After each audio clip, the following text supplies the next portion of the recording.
Merrimack TV is committed to our community.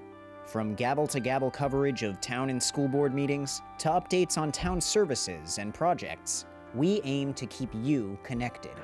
Good morning, I'm Kyle Fox, Public Works Director for the town of Merrimack. Hi, I'm Diane Trippett. I'm the town clerk tax collector for the town of Merrimack. I'm Captain Matt Tarleton with the Merrimack, New Hampshire Police Department. And keep the public informed of every motion. All those in favor signify by saying aye. Aye. And many moments, so you can be confident that we're here for you. Thanks for watching. Stay connected. Follow Merrimack TV on Facebook.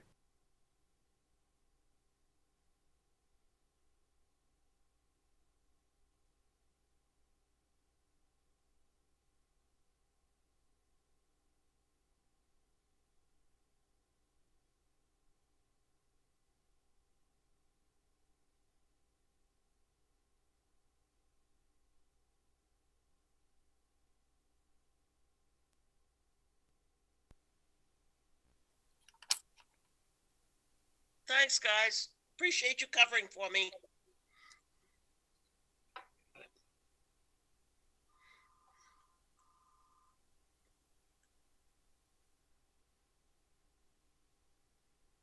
All right, great. Let me call to order the meeting of the Merrimack Planning Board for Tuesday, November 10th, 2020. Let me begin with a little bit of compliance work here. As chair of the Merrimack Planning Board, due to the COVID-19 crisis and in accordance with Governor Sununu's emergency order number 12 pursuant to Executive Order 2020-4, this board is authorized to meet electronically. Please note that there is no physical location to observe and listen contemporaneously to the meeting, which was authorized pursuant to the governor's emergency order. However, in accordance with the emergency order, this is to confirm that we are providing public access to the meeting by telephone, with additional access possibilities by video or other electronic means. We are utilizing the Zoom platform for this electronic meeting. All members of the board have the ability to communicate contemporaneously during the meeting through the Zoom platform, and the public has access to contemporaneously listen and, if necessary, participate in the meeting through dialing either of the following phone numbers: 1-312-626-6799 or 1-929-205-6099, and entering meeting ID 918-0079-7198. The meeting may also be viewed on Merrimack TV Channel 20 on Comcast Cable or Merrimack TV Facebook Live page at www.facebook.com/Merrimack TV. We have provided public notice of the necessary information for accessing the meeting. We previously gave notice to the public of how to access the meeting using Zoom, and instructions are provided in the meeting agenda posted on the Town of Merrimack's website at www.merrimacknh.gov/planning-board. We are providing a mechanism for the public to alert the public body during the meeting if there are problems with access. If anybody has a problem with access, please email rprice@merrimacknh.gov. We would adjourn the meeting if the public is unable to access the meeting. In the event the public is unable to access the meeting, we would adjourn the meeting and have it rescheduled at that time. Please note that all votes that are taken during this meeting shall be done by roll call vote. Let's start the meeting by taking a roll call attendance. Where each member states their presence, please also state whether there is anyone in the room with you during this meeting, which is required under the Right to Know law. All right, roll call attendance. Nelson Disco. I am present in my house and I'm all by myself here. Paul McLaughlin. I'm present in my house and I am alone in the room. Alistair Milnes. I'm in my little study by myself. There's nobody else in this room. Neil Anketel. I am in my office at home and there's nobody else in the room. Bill Boyd. Good evening. This is Bill Boyd. I'm in my office upstairs in my house. My wife and my daughter are here, but they are downstairs. I'm currently alone in my office. All right, I am Robert Best, chair of the board. I am alone in my office in Concord, New Hampshire. That concludes our roll call vote. Let me appoint Nelson Disco into a voting position for our meeting tonight, from alternate into a voting position. And with that, I think that covers all of the housekeeping. Our next meeting after tonight is, when is it? December 2nd, I believe. December 1st, 2020. I think it's the first, Bob. Yep, December 1st, 2020. Thank you, Alistair. Okay, we are up to our planning and zoning administrators report. Robert, is there anything that we have for a report today? The only thing I have tonight is to tell the board that staff recommends that the ultimate BIMR and As Life Goes On site plans are not of regional impact. What's the will of the board with respect to those staff recommendations? So moved, Mr. Chairman. Is there a second? No second. Mr. Chairman, Nelson. So. I think Nelson caught the second first. So a motion by Councillor Boyd, second by Nelson Disco to support the staff's recommendation that neither project is of regional impact. Let's do a roll call vote. Paul McLaughlin. Vote aye. Alistair Milnes. I vote aye. Neil Anketell. Vote aye. Bill Boyd. Boyd votes aye. Nelson Disco. Aye. Bob Best votes aye. That is 6-0-0 for that. Robert, is there anything else under the Planning and Zoning Administrator's report? No, Mr. Chair. Okay, before I ask the board if there's any questions, we can certainly use this opportunity to announce that item 3, the Granger Revocable Trust, and item 6, As Life Goes On LLC, have both requested a continuance for their hearings tonight. And so if anybody is awaiting that discussion, you need not wait. I would anticipate that both of those will be continued to our next meeting. Of course, the board will take that up and vote on it officially in a few moments, but I don't want anybody to hang out for no reason. Are there any questions for staff by the board members? Seeing none, the next item on our agenda is item number 3. Granger Revocable Trust as the applicant and owner, continued review for acceptance and consideration of final approval for a 2-lot subdivision. The parcel is located at 225 Natticook Road in the R4 Residential by Soils District, Aquifer Conservation and Wellhead Protection Areas. Tax map 2B, lot 34. It's case number Planning Board 2020-11. It has been continued from our June 16th, July 21st, August 18th, September 15th, and October 20th Planning Board meetings. The applicant has requested a continuance, and pursuant to our discussion at our last meeting, it would be a continuance to an unspecified date, which would require that the applicant renotice abutters whenever it is ready to proceed. What is the will of the board? Mr. Chairman, I make a motion that we grant the wish of the applicant for a conditions to a date uncertain on the clear understanding that when it comes back, he will have to provide notification to abutters. Is there a second for Alistair's motion? I'll second that. Nelson seconds. Any discussion? If there's none, let's do the roll call vote. Paul McLaughlin. Vote aye. Alistair Milnes. I vote aye. Neil Anketell. Vote in favor. Bill Boyd. Boyd votes aye. Nelson Disco. Aye. And Bob Best votes aye as well. That is 6-0-0 to grant that continuance to an unspecified date with new notice to abutters. Item 4 on the agenda is the John Flatley Company as applicant and owner. This is continued review for acceptance and consideration of a site plan to construct 100,000 square feet of research and development / warehouse in 3 proposed buildings and associated site improvements per the requirement of the Flatley mixed use conditional use permit. The parcel is located at 685 Daniel Webster Highway in the I-1 Industrial District and the Aquifer Conservation and Wellhead Protection Areas. It is tax map 6E, lot 3-4, case Planning Board 2020-19. The item is continued from September 1, October 6th, and October 20th Planning Board meetings. With that read into the agenda, I will, as it is my habit on this particular property, to recuse myself from participation and consideration of this item and turn over the gavel to our esteemed Vice Chair, Alistair Milnes. I'm not sure about the esteemed Mr. Chairman, but thank you very much indeed for the honour to continue this matter. And I know we welcome to the meeting Mr. Kevin Walker and Mr. Chad Branlin. I look forward to hearing your presentation, gentlemen. But first, let me just check with Robert Price. Is there anything else we need to know, Robert, before these gentlemen give us their presentation? Nope, not at this time. The applicant has provided the traffic study. They've provided the building renderings that were missing from last time. So at this point, staff's recommendation is that you can accept the application and begin the review process. I turn it over to let the applicant begin that presentation. Thank you, Robert. Gentlemen, I leave it to you to decide how you're going to give us the presentation. Good evening, Mr. Chairman, members of the board. For the record, my name is Chad Brannon. I'm a civil engineer with Fieldstone Land Consultants. Our office is located at 206 Elm Street in Milford. And with me tonight is Kevin Walker from the John J. Flatley Company.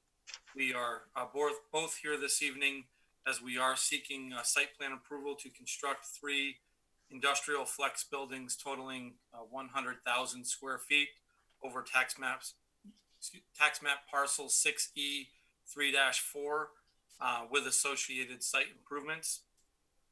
Mr. Chairman, if I may, do you mind if I just share my screen and put a plan up? Please do. Yeah, go ahead, Chad.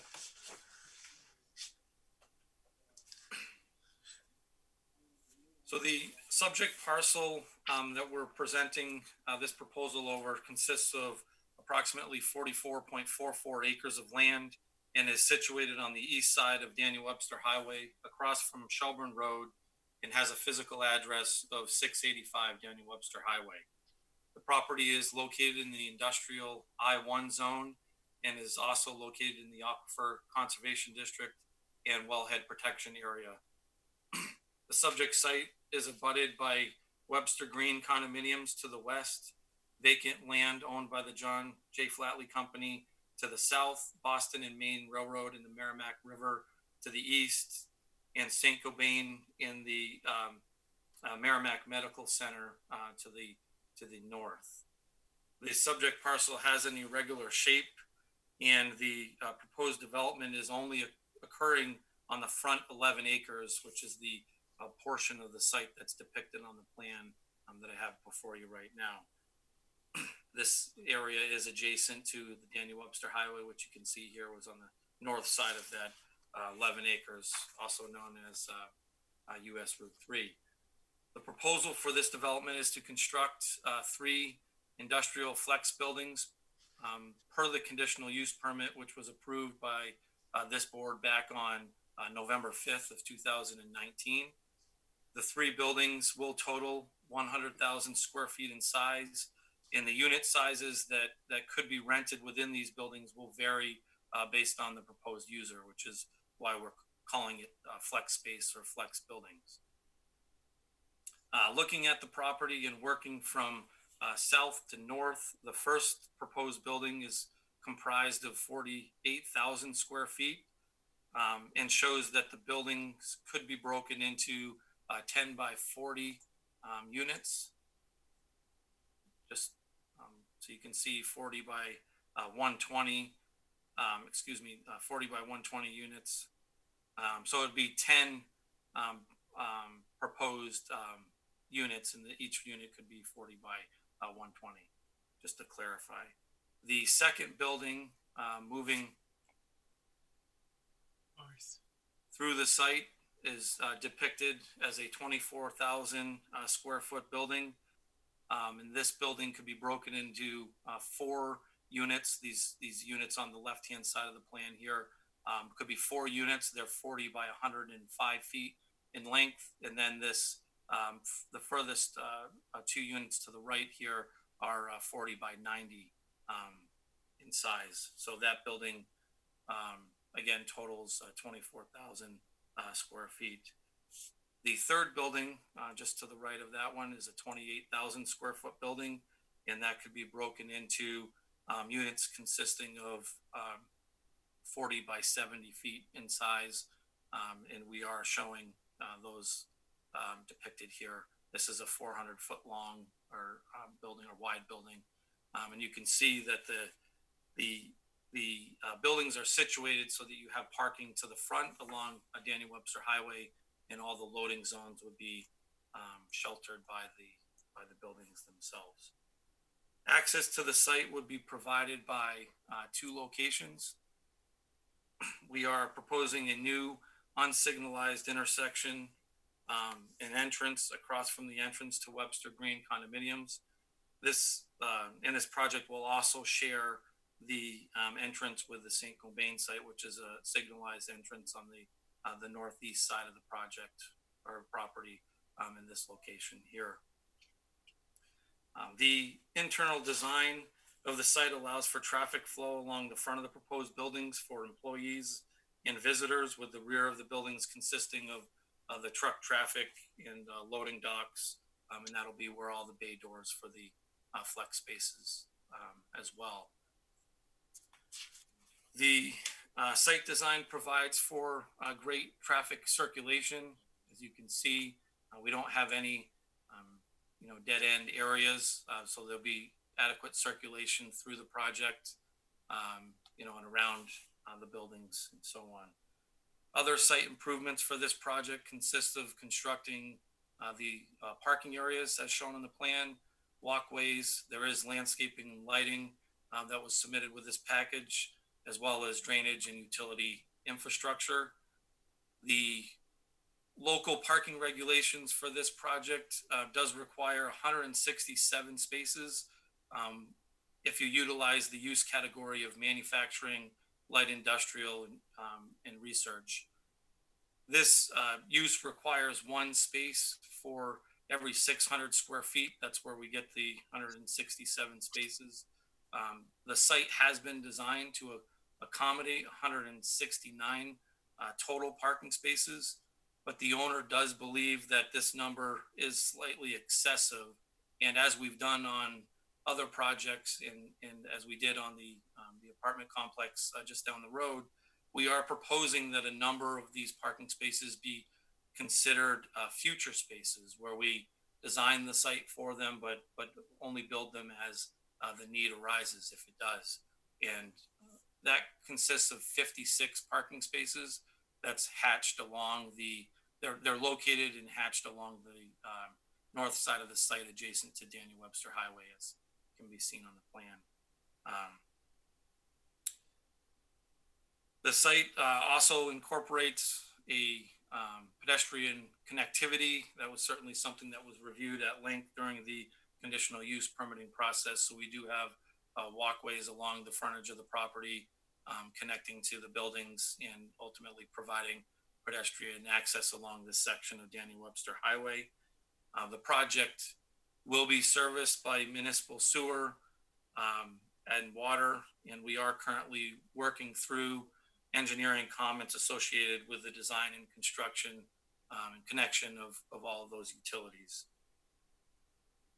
This project does or will contemplate some off-site improvements along Daniel Webster Highway, and we did submit a traffic study from Vanessa and Associates that addressed some of those improvements. We're currently working with a DOT on those design elements, and I did see in the staff memo we did receive some additional comments related to the traffic report, so we'll certainly work to address those as we move forward.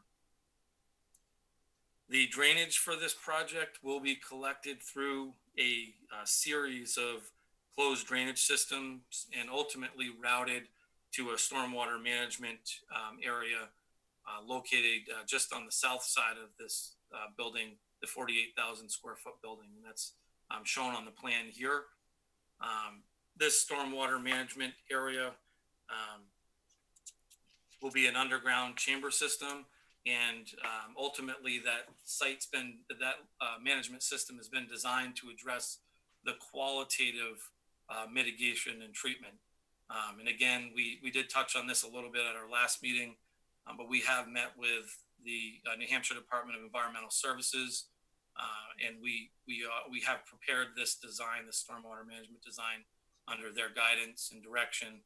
relative to basically routing all the stormwater runoff on the site through a sand filter, which will treat the runoff. Again, the qualitative measurements of the runoff, and then we will discharge that runoff into Dumpling Brook, and ultimately that'll work its way to the south into the Merrimack River.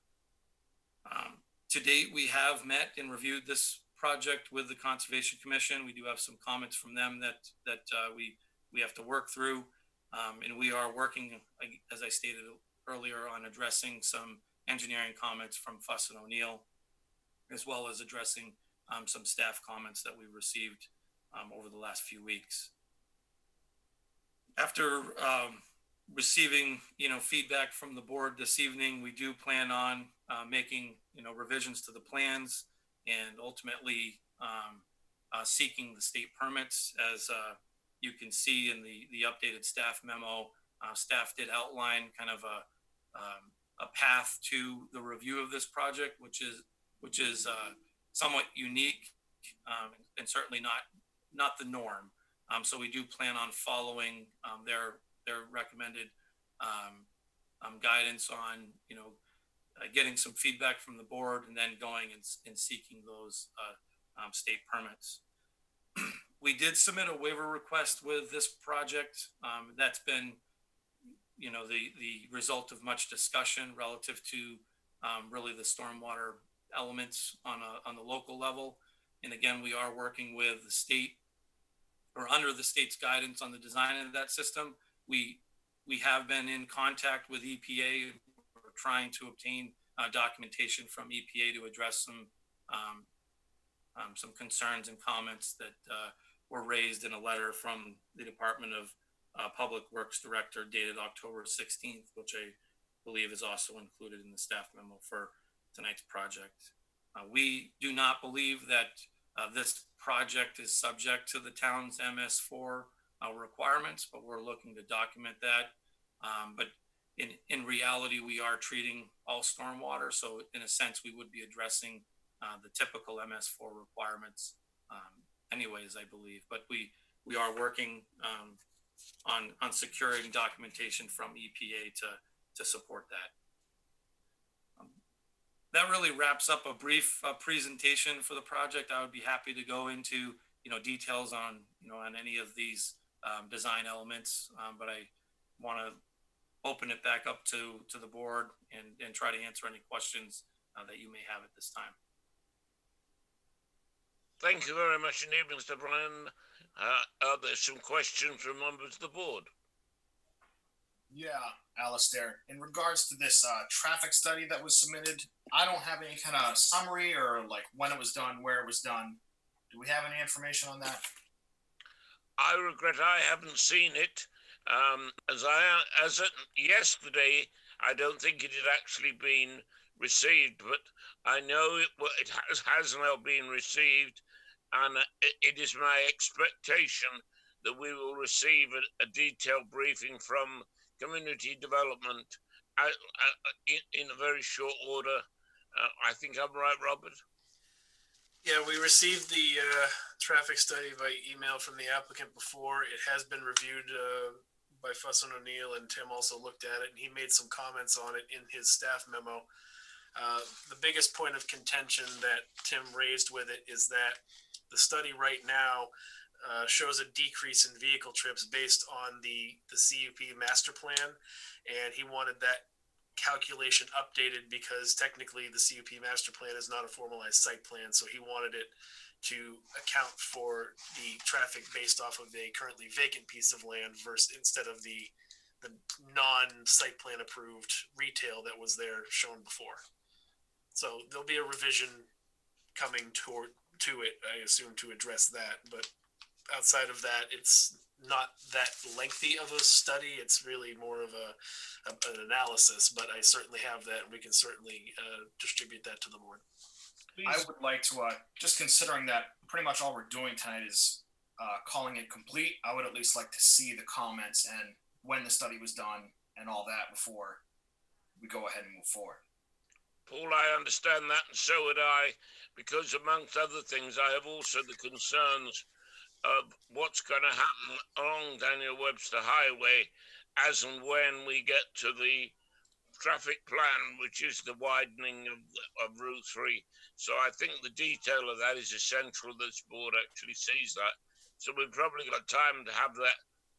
As you probably all remember, the next planning board meeting is not in November. We don't have a second meeting because of Thanksgiving. So that will probably come up for early discussion on December the 1st. So, but thank you very much, Paul. Does that answer the first question on traffic? Yes. Are there any other questions we have to I have some questions. based on the initial presentation for which we received? I have question, Alistair. I don't know. Can you hear me? Please go, Nelson. Okay.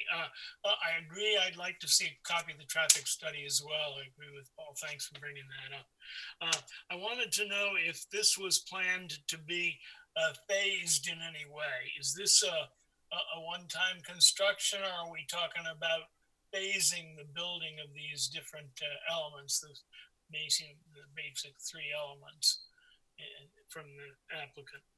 Can I throw that open to the applicant? Well, yes, I think he's the proper one to answer that question. Yeah, this is Kevin Walker from the John Flatley Company. Thank you all for meeting tonight. Thank you, Kevin, for joining us. Anytime. I guess I'll hit Nelson's question first. I just want to touch on the traffic also real quickly.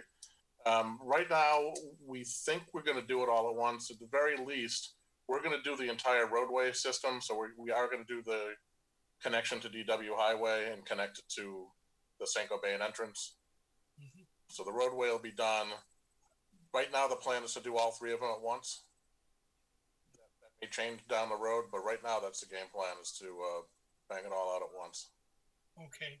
But at the very least, that full roadway system will be installed. So there will be two entrances there. I apologize. Nelson, just clarification. You used the number 3, Kevin. I thought you were proposing 2 entrances. I don't mean to be confused, but what's the third configuration? There are 3 buildings, but 2. 3 buildings. Gotcha. Okay. Yeah. I apologize. Thank you. No problem. Yeah. Okay. Thank you for that, Kevin. Or did you want more to say, or have another? Can I just hit the traffic comment real quickly? Yeah. So the reason, and I know you guys want to see the traffic report. We have obviously no issue with that. The reason the traffic was done in a more of a summary fashion, which it's not really a summary, it's about 45, 50 pages thick. I really was expecting like a 5-page letter, but it compares the traffic in that area to what was previously proposed. Previously, what was proposed there was retail and had a boatload of traffic. This use, the number of vehicle trips is cut down by hundreds. And honestly, I kind of got after our traffic engineer a little bit because the improvements are the same on DW Highway. We're basically going to be heading southbound on DW. We're going to be putting a left turn only lane into the new entrance the site.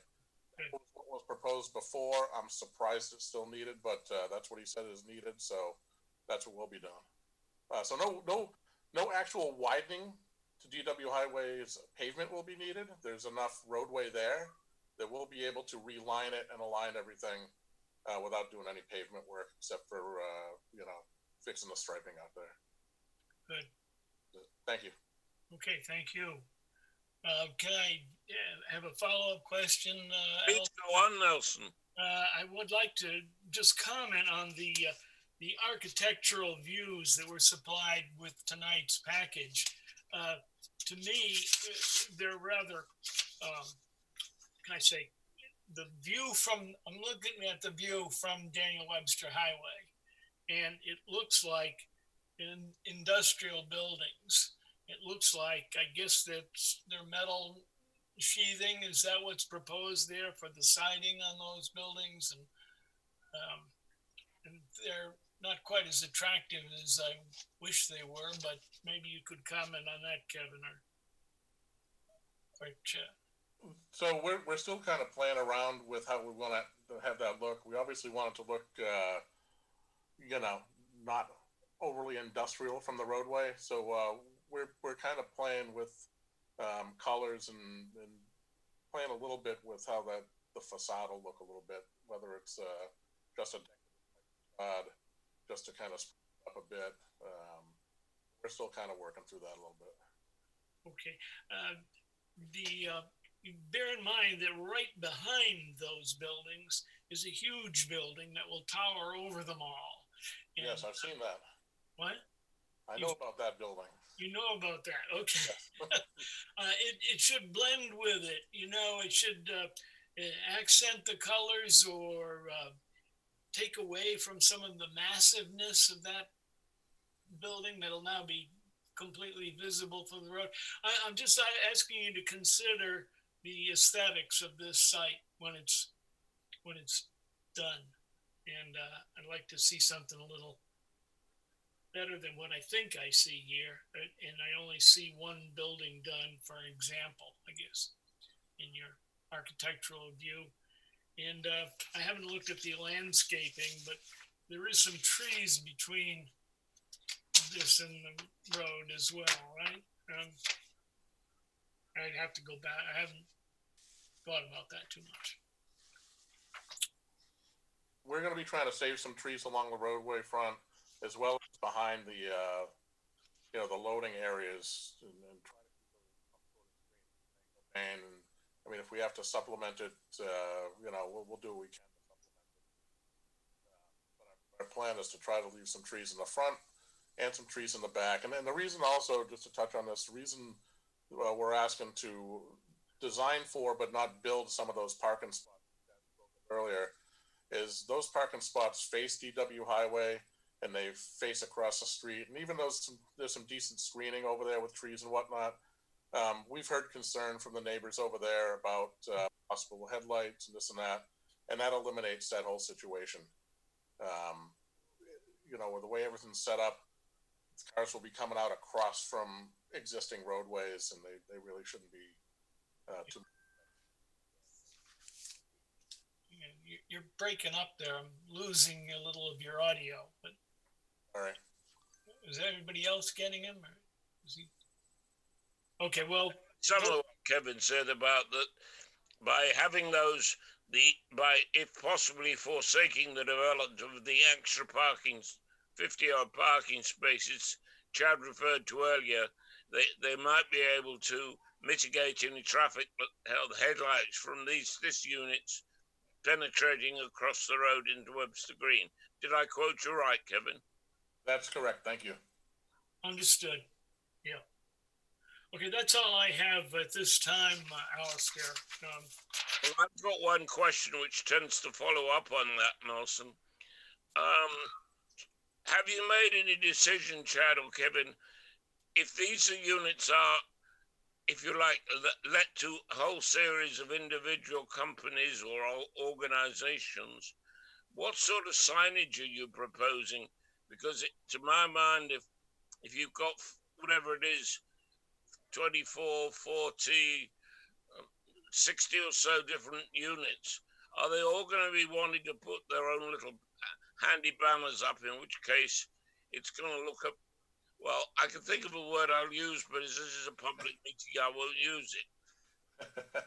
I know what word you're thinking of. My guess, and it's really going to depend on what gets, how it kind of breaks down once things are built, but my guess would be a sign, maybe something similar to what Saint-Gobain has out front, maybe not as big, but something that lists the companies that are in there on one sign instead of having, 100 signs on the building. It would just be like a guide at the entrance.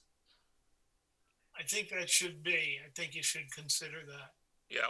That will make. So really looking at one big banner sign with all the individual units having their own little, if you like, their own little flag on this one big channel. I'd hate to see a whole load of these sort of what, I don't know what you call the signs with a curved pole and a waving flag. I think that would be objectionable. That would not fly with Mr. Flatley, so I don't think you have to worry about that. Okay, good.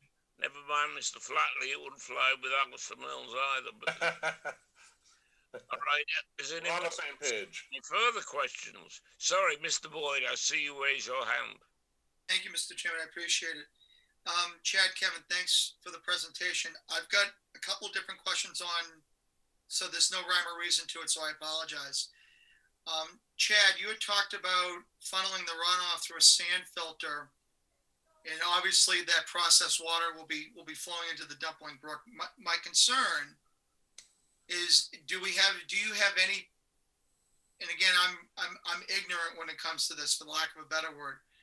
Do you have any information that would suggest that a sand filter is going to filtrate PFOAs that may be existing in the atmosphere? I mean, I don't know if you're aware, but the town is currently engaged in hate to use the term litigation, but we're engaged in litigation with Saint-Gobain over their air filtration, that they want to do one design, we're looking for another, and until the appropriate air filters get put into a particular place, our testing pits are still showing a significant level of PFOAs that are being belched into the atmosphere and obviously permeating these particular wells.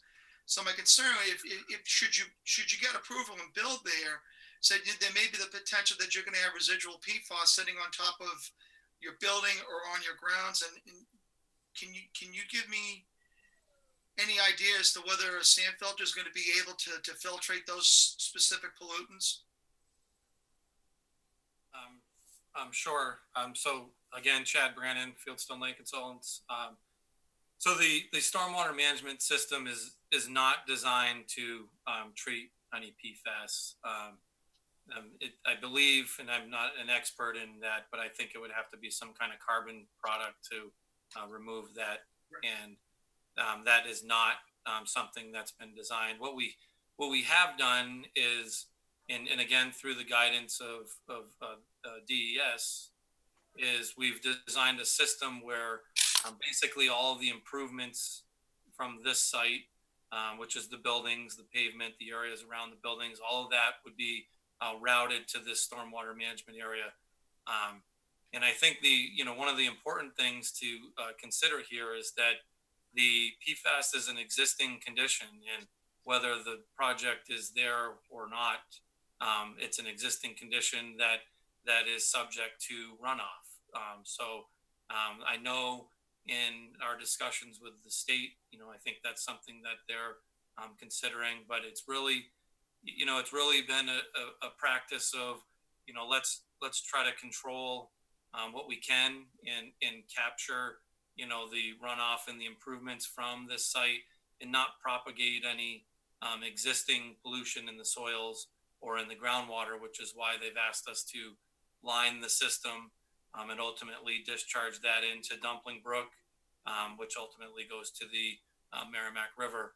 And that design has involved to this time, Fish and Game was at the meeting at DES. So we certainly took into consideration their concerns relative to the environment, the Dumpling Brook area and so on. So it's a good question, but it's not something that the stormwater system is going to mitigate. I raised the issue. I'm sorry, can I follow up, Mr. Chairman? Of course, please carry on. Okay, thank you. The concern that I have is the state just approved a loan to Pennachuck for $5 million to put a well into the Merrimack River, which is about 2.5 miles south of this particular location. Pennachuck also received the contract to provide drinking water to the 500 some odd residents in Litchfield that were impacted by the PFAS that was put into the atmosphere by Saint-Gobain. So my concern is PFAS not being treated correctly, getting into the Merrimack River and actually flowing downriver into an ancillary pump that's being used by Pennachuck to provide drinking water to the people who live in the south end of Merrimack and a specific percentage of people that live in Litchfield. So that's part of the reason why I asked that particular question, Chad, because I think it's mission critical, because we've made a commitment to improving that particular problem that we have in our communities to make sure that we're addressing it so that people of our community and potentially employees of your facility have access to potable drinking water. Along that particular lines, because of your proximity to the aquifer that feeds wells 4 and 5, and obviously, you know, MVD, and I can't speak for them, but they've taken mitigation. Have you had any conversations with NVD, and have they raised any concerns about your project as it relates to the management concerns of wells 4 and 5 that are south of your particular site? I've had this is Kevin Walker again from John Flatley Company. I've had discussions with Ron Miner a couple times. I was actually going to meet with the board last week or a couple weeks ago, but as we're kind of looking at the development of this entire site, I told him I wanted to take a look at how we're going to tie the water lines in for the entire site and not meet with the board until I have that straightened out. So possibly this month, I would hope no later than December, I'll be meeting with the board as a whole. But I believe everyone's seen these plans, including MVD. And I would just, I'm sorry, I was just going to state for, you know, just some background here. The design that we currently have on this site under the guidance of the state is the design that does not, or is least likely to, I guess, propagate or disturb the existing pollution from, you know, the soils or the groundwater. And, you know, if people are doing things downstream, you know, and there's existing conditions here that you know need to be considered for any plan adjacent to this site or downstream. But that's not something that we believe we're going to be making any worse, for sure. I have a difference of opinion with you, Chad, but I'll save that conversation as this process moves along. I want to touch back on the traffic report. Just a general question, and I understand that the previous traffic report was based on the retail complex. And my question to you is: are we going to be seeing a traffic report that's going to include, for the lack of a better term, a curb cut that aligns with Shelburne Road over Webster Green? Because I think not having that as a part of your traffic report may skewer the impact of the analyses that you're trying to provide the report. Are we going to be seeing something like that, or are you going to be relying upon existing conditions? I think that's what this plan shows. I'm talking about the traffic report. The traffic report, yeah, the traffic report is based on this design and layout. Okay, so you'll have counts that'll show people ingressing and egressing on that new proposed driveway on top of the one that's up at where the Merrimack Medical Center and the bowling alley is? Yes. Okay, perfect. Okay. Coming back to dovetailing off of what Nelson had regarding the buildings, it's fair to say you I mean, I understand what you're trying to do, but you know, these aren't meant to be, they're not meant to be pretty. They're meant to be utilitarian. There's a specific purpose, being light industrial. They need to, for the lack of again, my favorite phrase, for lack of a better term, it's kind of an open concept. So whatever's on the outside is really going to be very kind of plain because of the specific uses that Mr. Flatley is choosing to do for that particular site. Is that a fair assessment? Well, it sounds like you know, this is you're the second. I'm sure there's others that are a little concerned with the aesthetics of this, and I mean, it's something. If it's concerned, that we'll take another look at it and maybe see what we can do to spruce up the outside and make it a little more, you know, less boxy, I guess, is the best.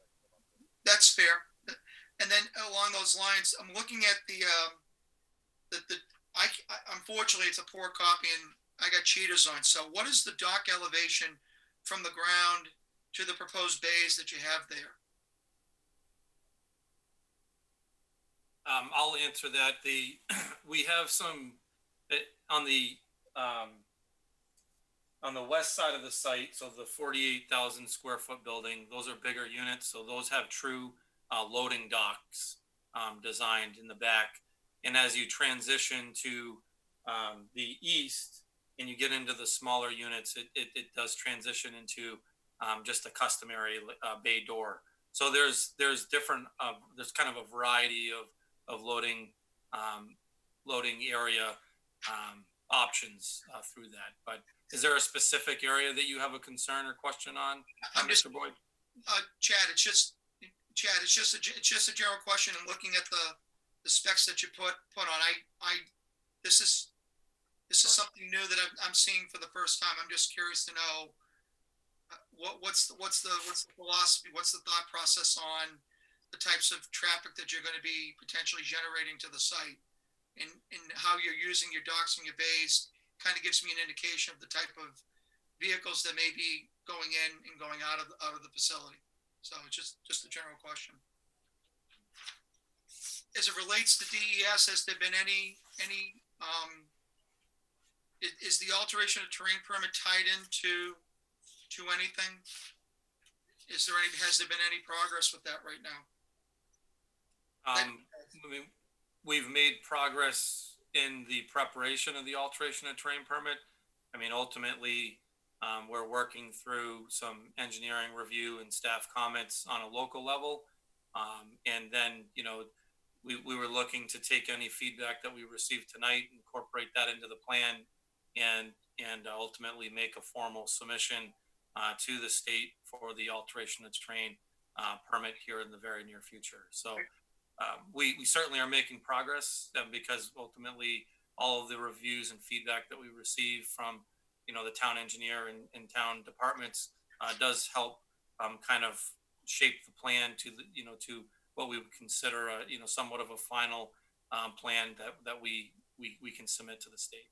Okay, and again, apologies for being redundant, but included with the alteration of terrain, there's going to be some type of a soil mitigation. The DES is going to be insisting on some type of soil mitigation for whatever you dig up. Is that my understanding? I can grab this one, Chad. So that's a little bit different. That's not part of the alteration of terrain permit. Okay. It is a requirement of DES, though. Okay. Just like them going after St. Gobain, they want a soil management plan for the site. And we have to have that for them prior to construction. So that soil management plan is going to be almost identical to what we had for the apartments. Okay. And we're gonna have, and on top of that, just so you know, we're also going to be doing additional testing out there. Instead of doing the testing, we had done the testing out of the apartments. We're doing the testing for the remainder of the site also. We've got GZA on board to do that work. GZA? GZA, yeah. Okay, thank you. Yeah. So, and they did the apartments also. Okay. So they obviously know the site pretty much like the back of their hand at this point. But yeah, we'll have a soil management plan. It'll have to go to DES. DES will have to look at it, approve it. But it shouldn't take too long to happen. We have to have that done and in place prior to construction. And we also will have the testing done. Okay, Kevin, I appreciate it. I have one question, but I'm going to save that for the end. I don't want to assert my time. Go on, please finish, but take it on. I don't know if Robert can answer the question, but I was thinking about this before jumping on the Zoom for our meeting tonight. Is there any, I know the staff's recommendation is to accept the plan. As it relates to some of the ancillary pieces that are part of the checklist, the alteration of the terrain, the soil management, the traffic report, the stormwater management, which I know they're going to be, if they haven't already submitted, I know they're going to be submitting. Are those prerequisites for consideration for the planning board to basically check off those boxes so they could consider accepting the plan? Or is accepting the plan literally, do we have everything on the package that was put together to make it for the board to make an informed decision? I was just wondering if I could get some direction on that. Yeah, so the recommendation from staff is that at this time, there is enough information that has been provided so the board can at least start to discuss the project, accept it as complete, discuss the project, be able to open it up, take some public feedback so that the applicant can then start to continue their work in the background while we go through the outline that Tim laid out in the memo. So if the planning board should choose not to accept the plan, the public would continue to not have an opportunity to provide feedback to the applicant and the planning board. Is that correct? That is correct. Okay, thank you. Thank you, Mr. Chairman. Thank you for raising that, Bill, because you just forestalled what I was about to say. I mean, if we've all finished our initial comments, I think it calls for a motion to consider acceptance. Can I ask if somebody's going to make a motion? I had a real quick question, just for clarity. We're talking about DES and EPA a lot. Do you guys have any specific contacts there that you've been working with on this project? You're talking to... Chad, did you get the question? Yes. So we met with and I don't have all of their names in front of me, but we met with Gloria Andrews from the Department of Environmental Services Alteration of Terrain Bureau. We met with Katie, is it Schlossinger, Kevin? Yeah, I think that's right. Who's from the Hazardous Waste Management Bureau. Melissa Dabrowski from New Hampshire Fish and Game. And then we've been in contact with Newton Tedder with EPA and Thelma Murphy from EPA. So, those are our contacts. I mean, obviously, as we continue down the design and permitting avenue, we're likely to communicate with more and more people through the review process. But those are the people that we've communicated with. No, that's fine. I'm just hearing a lot of acronyms. I just wanted to get some names attached to those acronyms. Thank you. Thank you, Paul. Okay, could you go back to what I was saying? Can I have a motion to consider acceptance? Nelson, thank you. I'll make a motion to accept this plan for review. Can I have a second? I will second that, Mr. Chairman. Thank you, Mr. Boyd. So the motion proposed by Mr. Disco and seconded by Mr. Boyd that we have sufficient information to enable the board to accept this proposal for further discussion and further evaluation. I'll call a roll call on that. I have one clarification, if I could, please. Please, Mr. Boyd. Thank you, Mr. Chairman. Specifically to Bob. Again, Bob, I apologize for putting you on the spot tonight. On page 2 of Tim Thompson's memorandum dated the 2nd to Robert Best, you have a process outline that November 10th potentially accept the application, the 1st of the 15th. The 65-day clock would start tonight or in December. Tonight. Starts today. Tonight, okay. As soon as it's accepted. As soon as it's accepted. What if the board needs to keep, I hate to say this, keeps kicking the can down the road? How does that relate to the 65-day clock? And I apologize for being redundant because I think we mentioned this the last time, and I just want to make sure people that are on the phone or those that are tuning in understand exactly what it means. Yep, absolutely. So Tim explained in that memo, tonight's continuation, if the board opts to do that, would be for about a month or so. After that December meeting, the proposal would be that the applicant provide an indefinite indefinite waiver of that 65-day clock so we don't run into this issue. And then the board can then vote to table the application to a date uncertain with the butters being re-notified, just like was done with the Granger application prior to this one at the applicant's expense, when they're able to proceed again with the board after the review process with EPA and DES, when we have more concrete answers from those state and federal levels. And not that, and I say this respectfully to Chad and Kevin, not that they're looking to prolong the process, but if they needed to put something off for 4 to 6 weeks, that indefinite amount of time would also cause Mr. Flatley to re-notify the abutters as it relates to allowing Chad and Kevin needing to do what they need to do. It's a hypothetical, but that's what would happen, correct? Yes. Okay, thank you.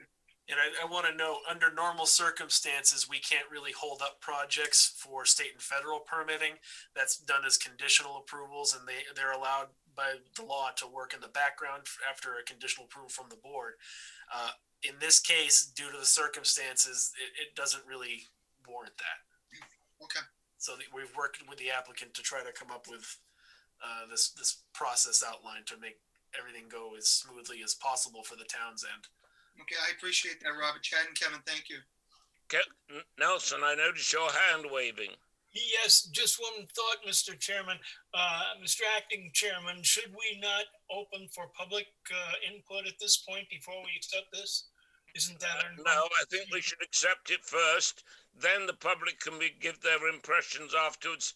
There's a couple of things that we have to discuss first before we go to a public meeting. Okay. All right. Yeah.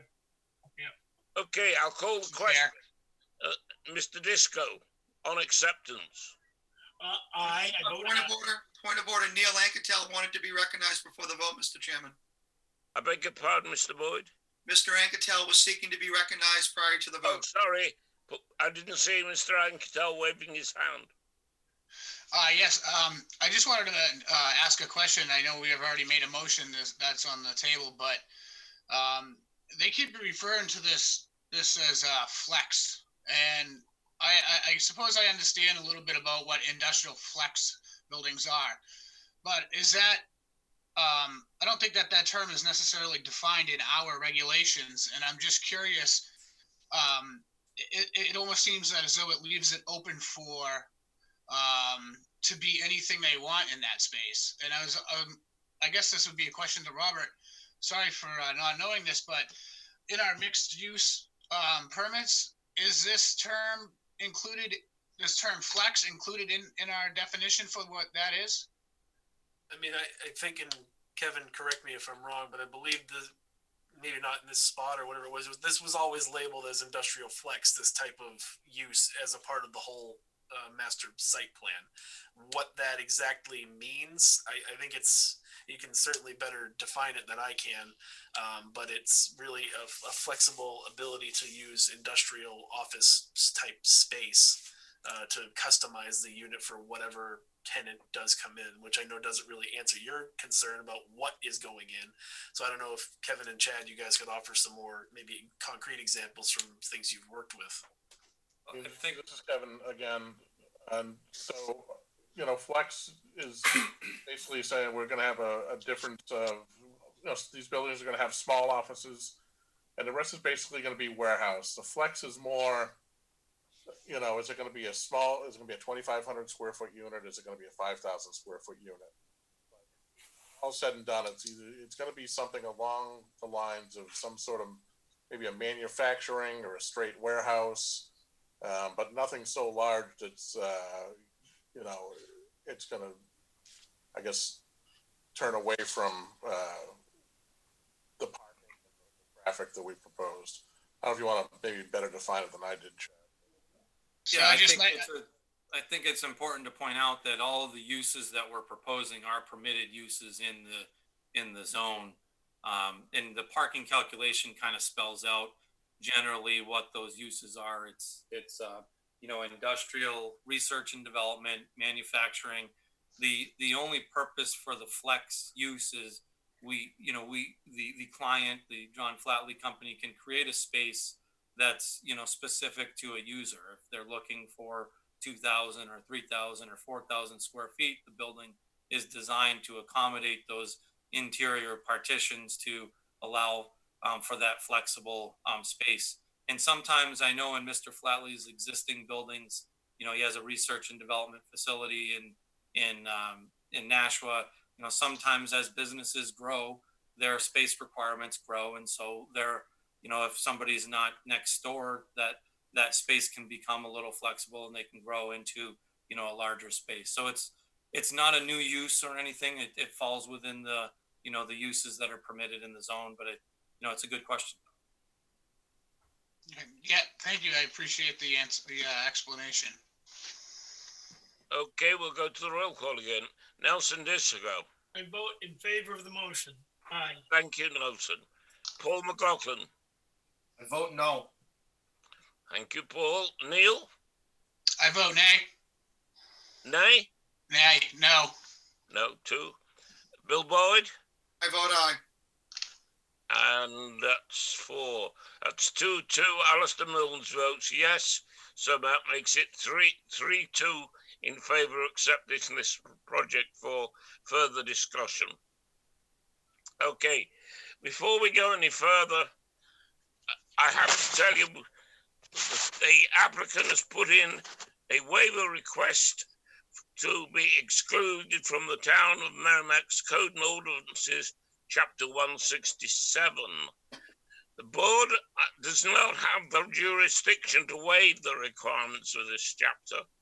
The only people that can do it is the Community Development, Public Works Departments, and obviously the main council. So accordingly, whilst that waiver is on the table, the board cannot act on this until the project has been received all state and federal permits, and town staff is in a position to make a recommendation on the stormwater waivers per proposed process. So I have to notify everybody listening that we can only go so far with this process until we get the various extra pieces, some of which we've talked about tonight, which will enable the town, meaning the community development and or public works, to agree to waive the Merrimack Code of Ordinances, Chapter 167. So that should tell everybody we aren't going to decide on this project tonight until those necessary information is received. The project is going to be held by the waiver. However, given everything else, I think it'll be very helpful to go to a public notice for the public to give us their opinion. So far, I can see 6 telephone numbers sitting in front of me. I will take them in the order that I can see them. And I see one that says 978919. So could you please tell us who you are, give us your name and address, and then give us your opinion of what you want to say.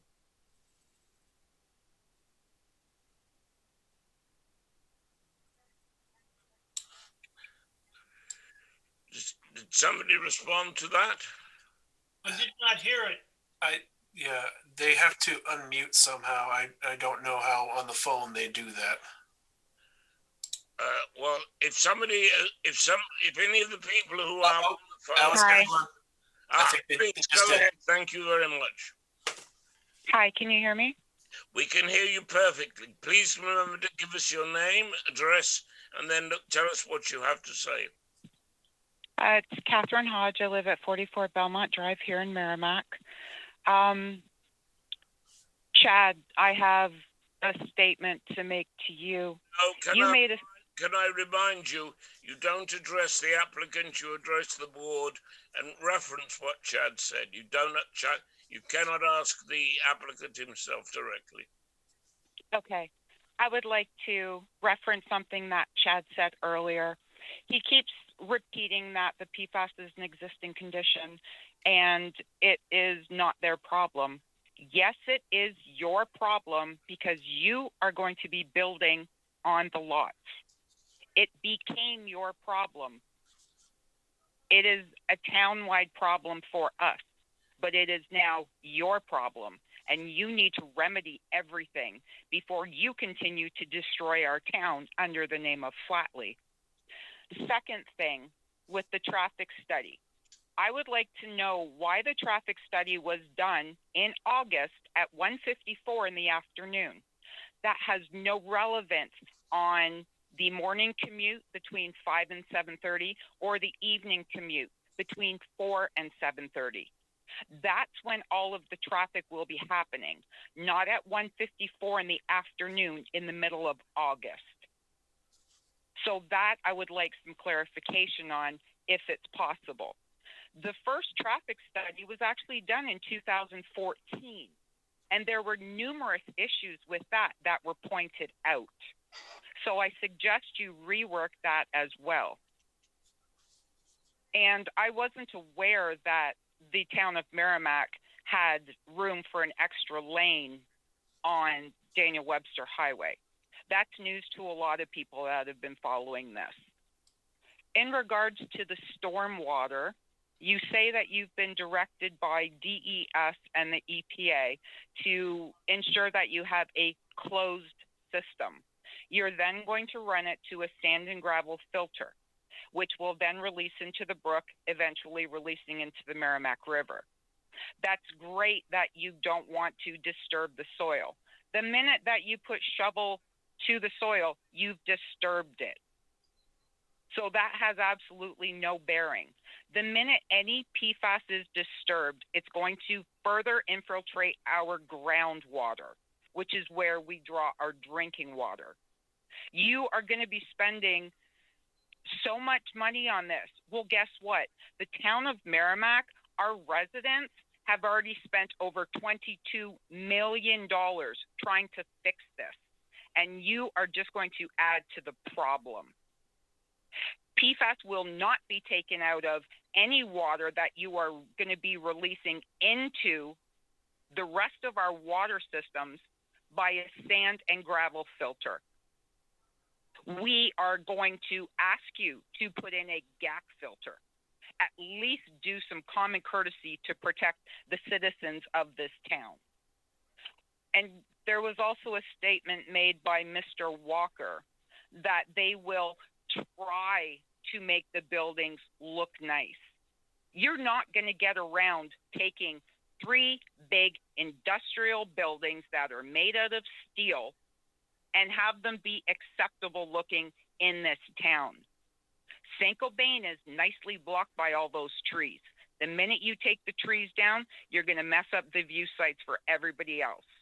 And all of the parking that you keep talking about, I suggest you take another look at the peer review study from Fuss and O'Neill and review what they've said, because your parking isn't adequate. You don't have the proper amount of parking in there. You don't have the proper positioning of parking in there. There is a lot that is lacking.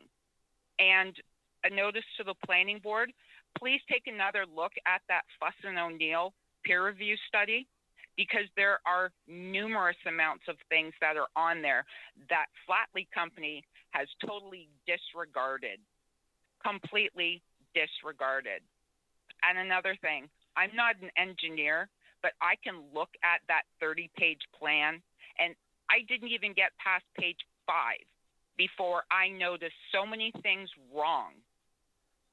So I would strongly suggest that you re-look at the engineering aspect of it, and especially the fact that everything is going to be running downhill on there. It's going to stop somewhere, and it's going to be in our river. Thank you. Thank you very much for your testimony. Kevin, would you rather take all the questions and then one answer, or would you rather respond on a one-one basis? We can go 1-to-1. I have no response to that at all. Thank you. I will respond to some of that, Mr. Chairman, if I may. Please go ahead, Chad. So I am the project manager and principal engineer on this project, and I have firsthand reviewed, and we are in the process of making some plan revisions to address Fuss and O'Neill's comments. Fuss and O'Neill's comments from an engineering standpoint are quite minor.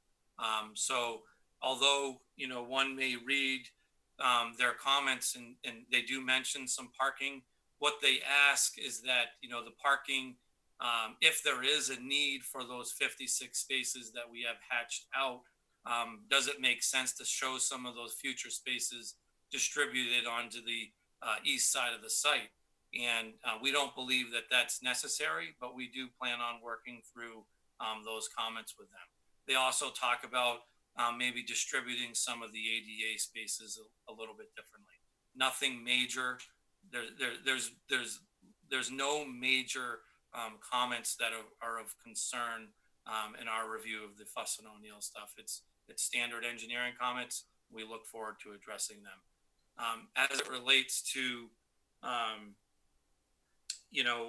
some of the other comments, we're certainly going to work again through the necessary permitting process to address concerns relative to PFAS. We certainly understand that there's existing pollution here, and I think we are working with professionals that will offer the best solution possible for the site. The design that we have again is under the guidance of some of these state officials, but it's duly noted, and I don't think we need to go into specifics at this time. I think it's important for us to get some of these permits and get feedback from some of these agencies. So I won't go further into that. But thank you, Mr. Chairman. I think that's an important point for all of us to bear in mind. And obviously, I would bring that to the attention of the next caller and the other callers, that you've heard an answer to it. So whilst please feel free to address the board, we look forward to hearing from you. We just don't really need everybody to say the same thing.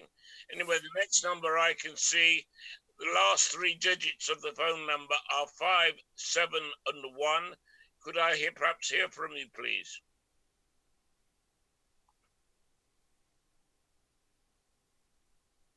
No? Mr. Chair, I see a phone number ending in 444 with the hand raised. All right, well, we'll go to 444, please. Would you like to please tell us what you have to say? Name. Yes, hello. This is Don Preventure. Hi, Don. Can you hear me? Give us your thoughts. Thank you. So I am Don Preventure at 6 Wasserman Heights. I'm a civil engineer by trade. I'm also the chair of the Board of Commissioners of the Merrimack Village District. And I just wanted to bring to your attention, the commissioners did author a letter. It was submitted today to the planning department, but I guess it wasn't able to go into your packet this evening. That's understandable. It was a last minute letter. But there are some concerns that MVD has raised regarding this project. I know Mr. Walker had submitted some plans for the development of a considerable amount of parcels that abut the Saint-Gobain property. And I guess I can just kind of go through some of the letter. I know you guys will have a copy of it if you don't already. If you only submitted the letter today, our package goes out on the Saturday before the meeting, so we certainly haven't seen it. Right. So that's why I just wanted to kind of go through some of the items here so you're familiar with it when you read it. Thank you. Let's see the highlights. Okay. So essentially, we understand that Chad had indicated that he had met with DES and they had directed him to not implement any stormwater infiltration to avoid spreading PFAS-contaminated groundwater in the region. And we disagree with that premise. And the reason being is that the property that the site is proposed is located within the wellhead protection area of wells 4 and 5. And recharge of runoff within that wellhead protection area is critical in maintaining groundwater supply to the wells 4 and 5. Today, recharge is occurring because the land is not covered with pavement and buildings. So when that land is covered and the stormwater is collected, if there's no recharge, that is going to limit the amount of groundwater that will go into the aquifer that would be available to wells 4 and 5. And you may not know, but that aquifer is already considered a limited aquifer. the ability of the water within the aquifer.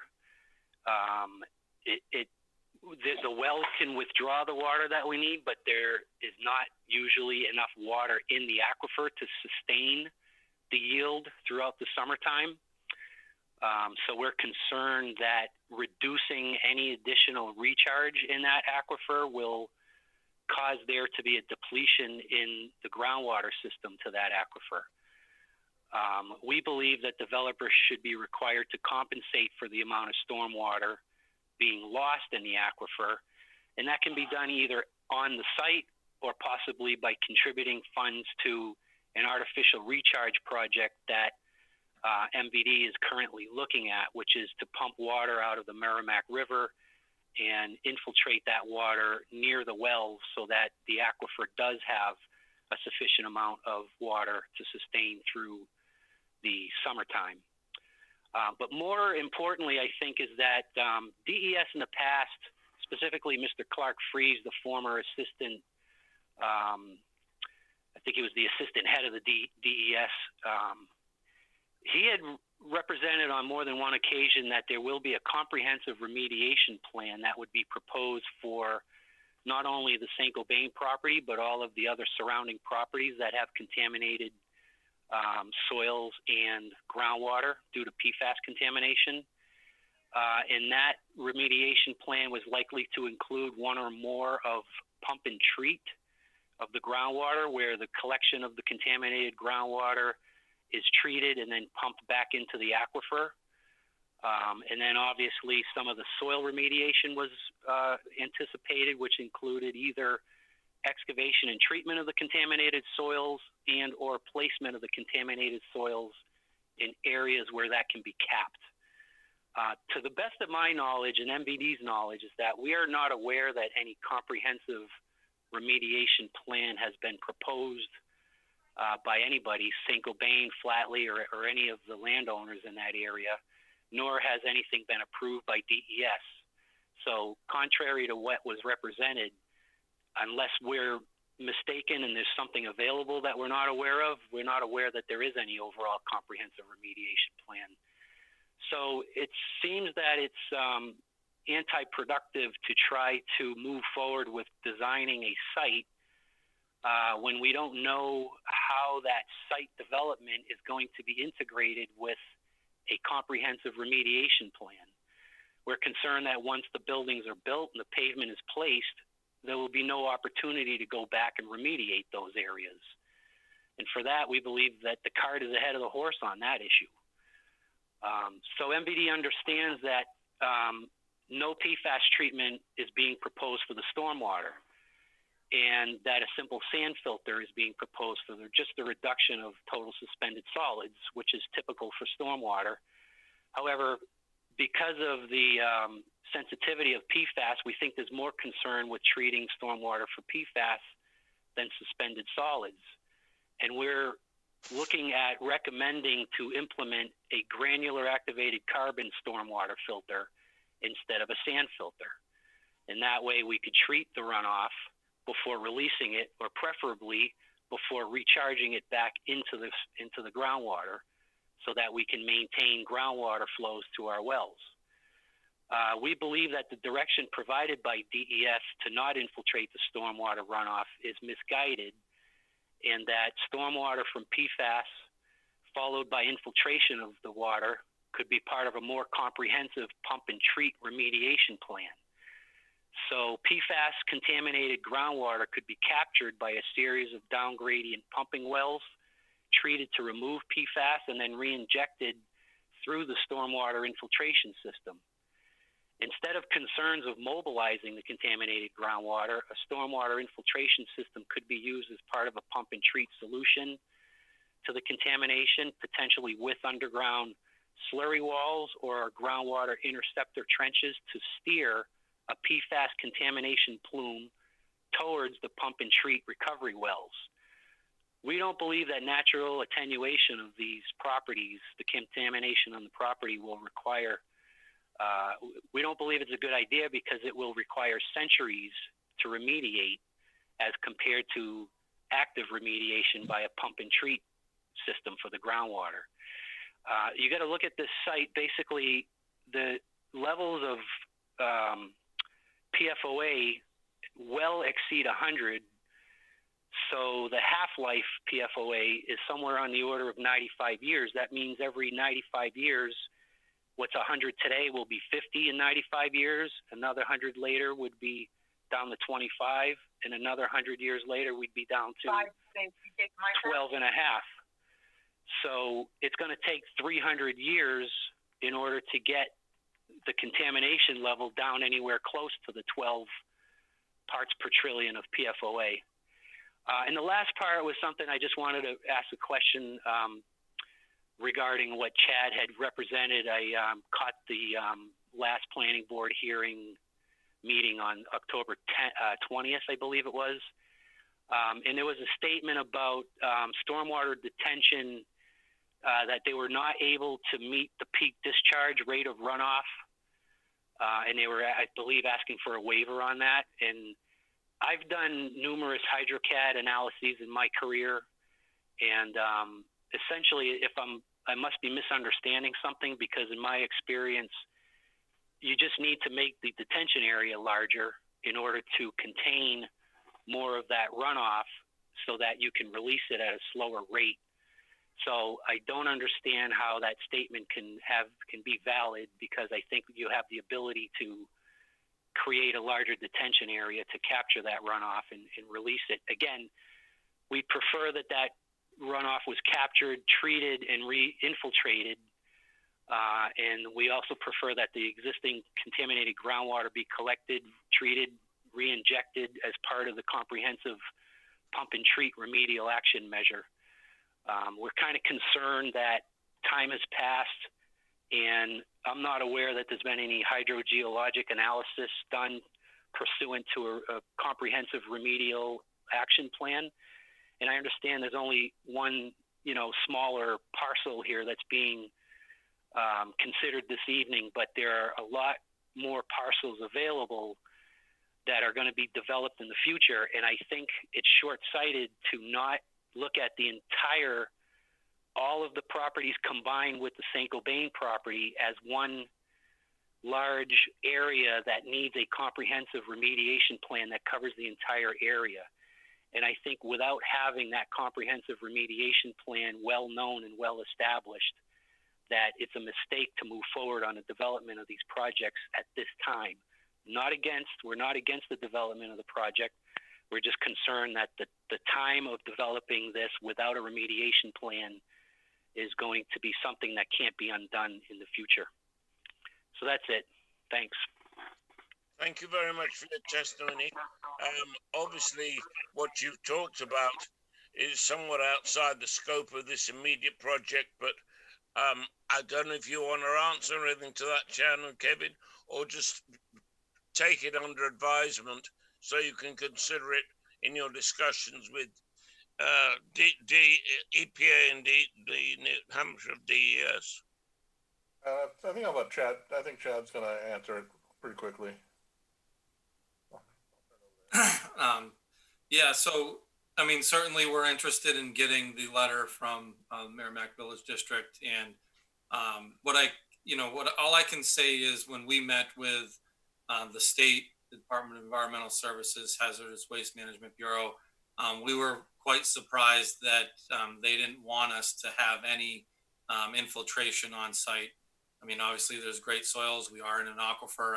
I don't disagree with some of the statements that Mr. Provencher has stated as a civil engineer and a design, someone who's designed a lot of commercial, industrial, whatever projects, residential projects. I mean, that's certainly something that we would typically design for. When it comes to peak rate runoff and attenuation, the state did not want us to have any more stormwater management practices on the site than necessary, and they felt like our location to the river and to the to Dumpling Brook, it would be more prudent to treat the runoff and then get it into the stream in the river.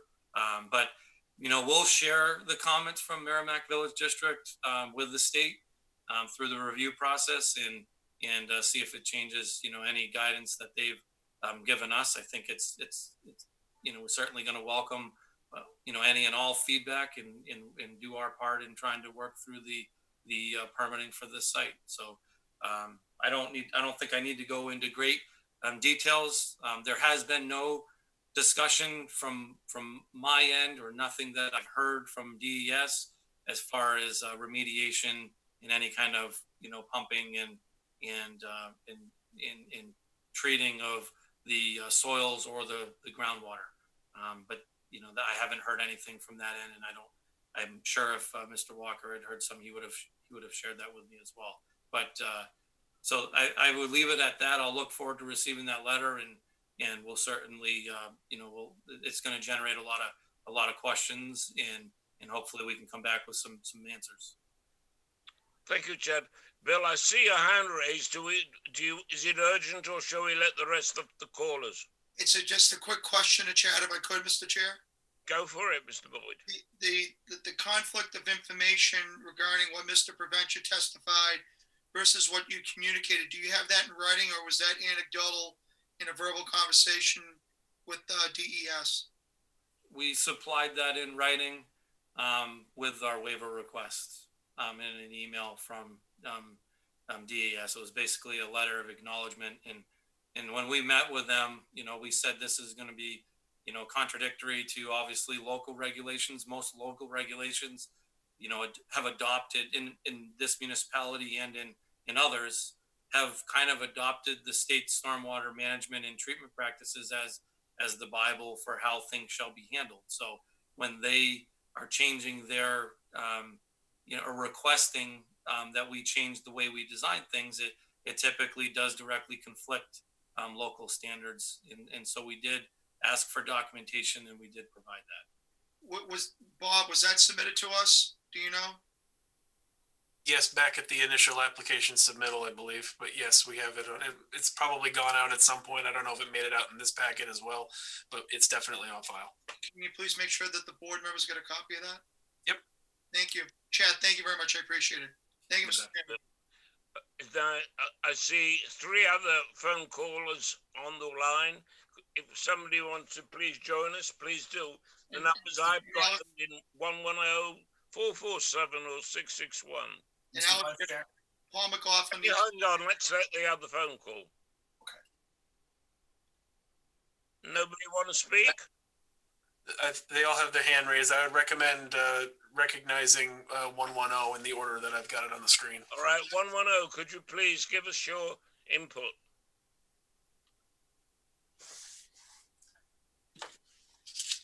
Hello, board. Can you hear me? Yes, we can hear you. Would you please give us your name and address? And we look forward to hearing from you. My name is Ashley Penhaith. I am at 75 Shelburne Road. I am on the board of the Webster Green.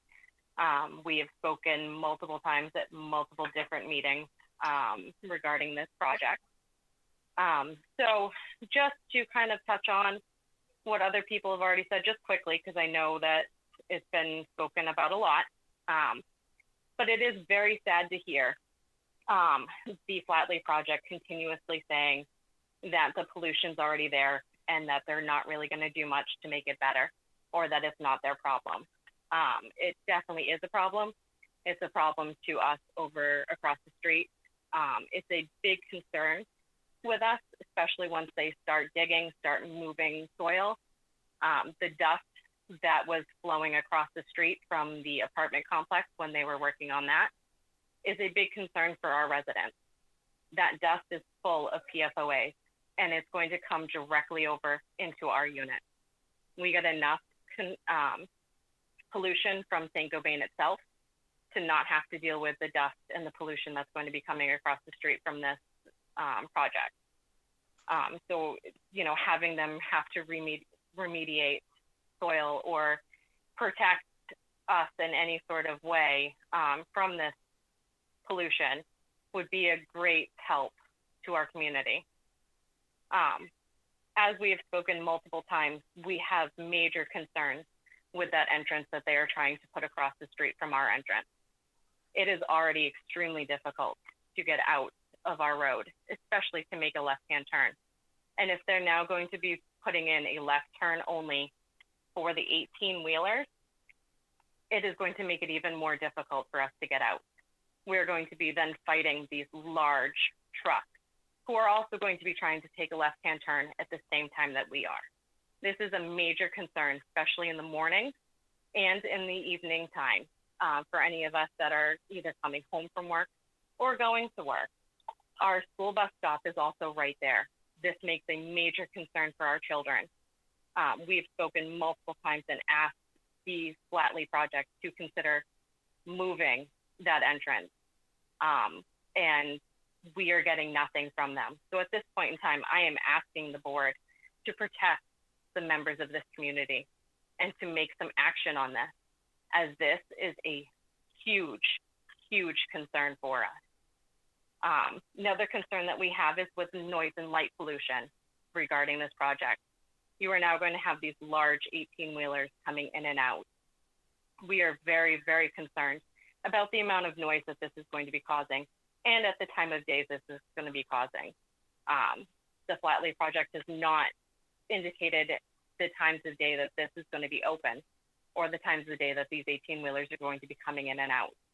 To have those come in and out late at night to listen to this all night long is going to be a major concern, especially for those of our units that live right there next to that road. That road is very, very narrow.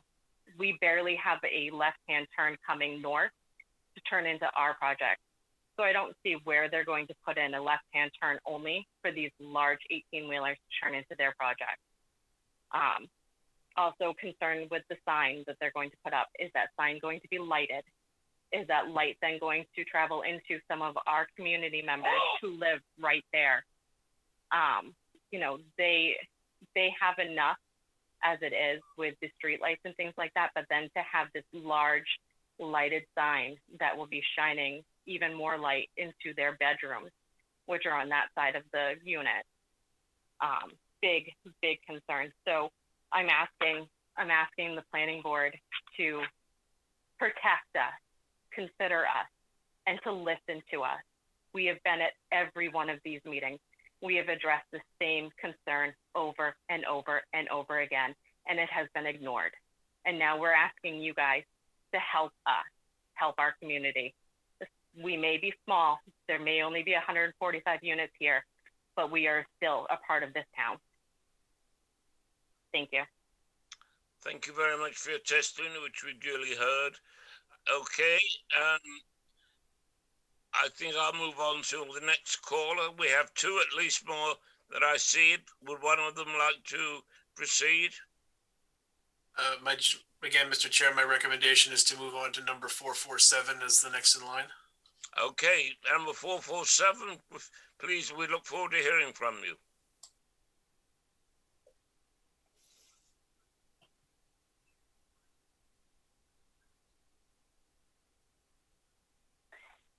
Hello, members of the board, Kevin and Chad. My name is Katie Poirier, 11 Kimberly Drive, Unit 21. Also a Webster Green board member, and speaking on not only for my family, but others that live here. We have a lot of things that are just really open-ended. There are no closing documents here. You're missing the fire department's recommendations. You're missing the part where you have 3 buildings in this one phase, and it needs to all be done at the same time, or you're then going to have to change your master plan. You also have the traffic review, or I'm going to be redundant.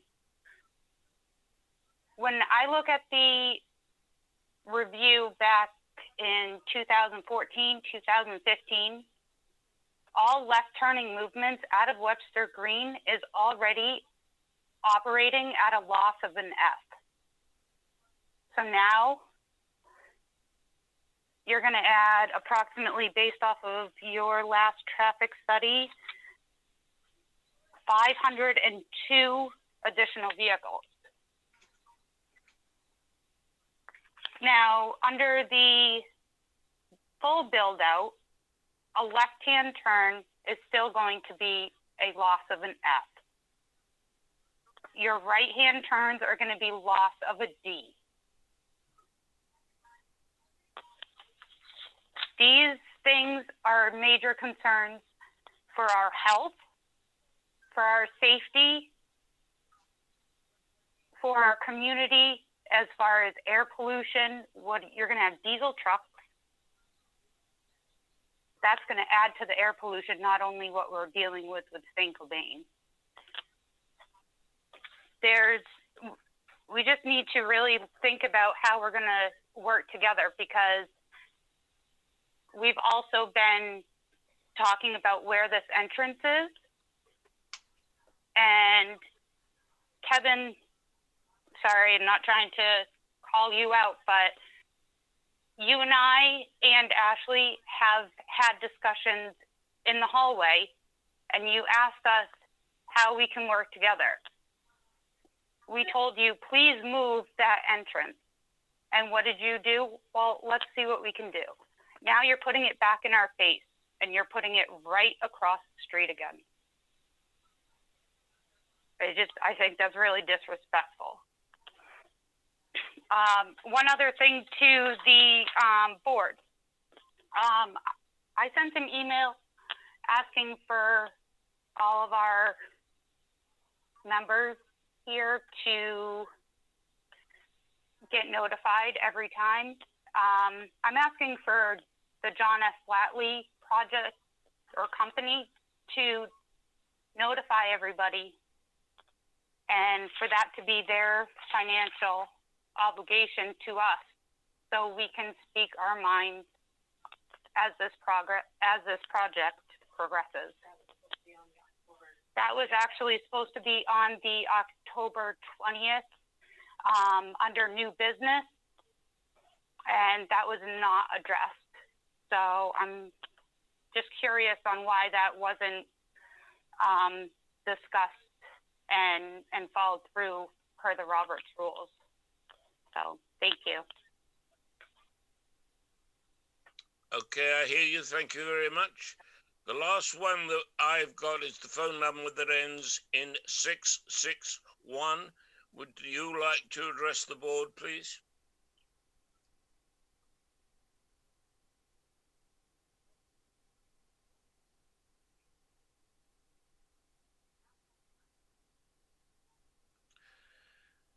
Oh, okay. Here you go. Thank you very much. Please state your name and address for the record.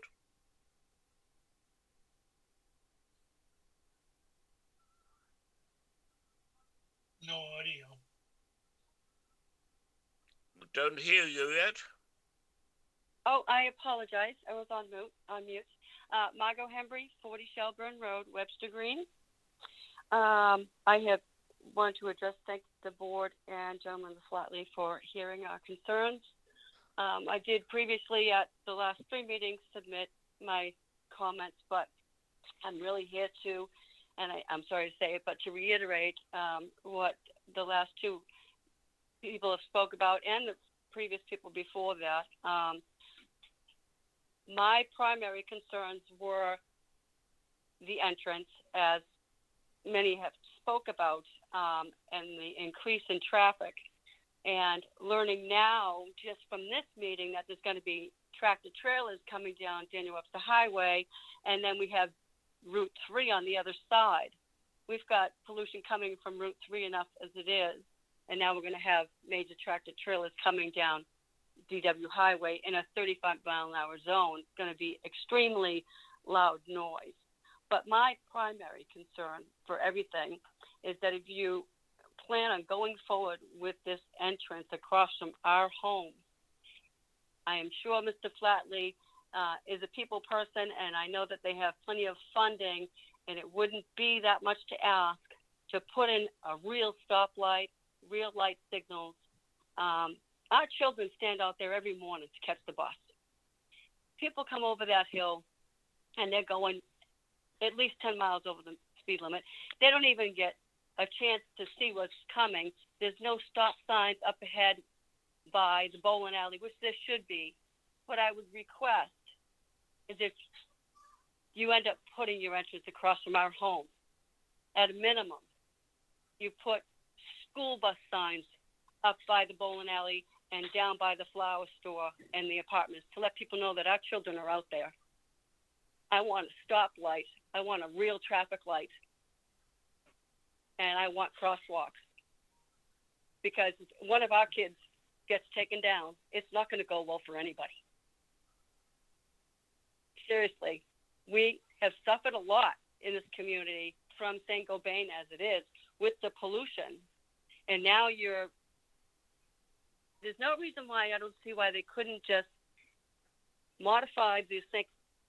Gobain access, or even maybe make it further down the road across from, the other small communities, the other small buildings right down the street. Why does it have to be directly across from our home? As we had stated before, it is extremely difficult to get out, especially taking a left-hand turn. And now that you've added that light up by the health center, it actually made traffic worse for us, because people stop at that light, and then when that light turns green, it's nonstop and they're speeding and they will not let you out. They don't care who you are. I've tried to pull out and there's a line of traffic and they won't even let you cut in to get out. I don't know where all these people are coming from, honestly, but it is a 2-lane road. If you can add a lane, that's great. I just don't know that would be where you'd want the tractor trailers entering. Why wouldn't you want them to enter down at St. Gobain? That's a nice wide turn. There's plenty of room there. Why here? I just, Flatley is a big company, and I know they have many means to do many things, and there's no reason why they couldn't put a stop sign for the school buses, signs for the school buses ahead, put a real traffic light, put a crosswalk, and put sidewalks for our children to keep them safe. And the easiest thing would be just move the entrance down to the other way. And then you wouldn't even have to do that. We're still going to suffer from the traffic, though. Even if you move the entrance, that's great and all, but, we're still hugely impacted. So please, board members, think about your residents here. Please. That's all I have to say. Thank you.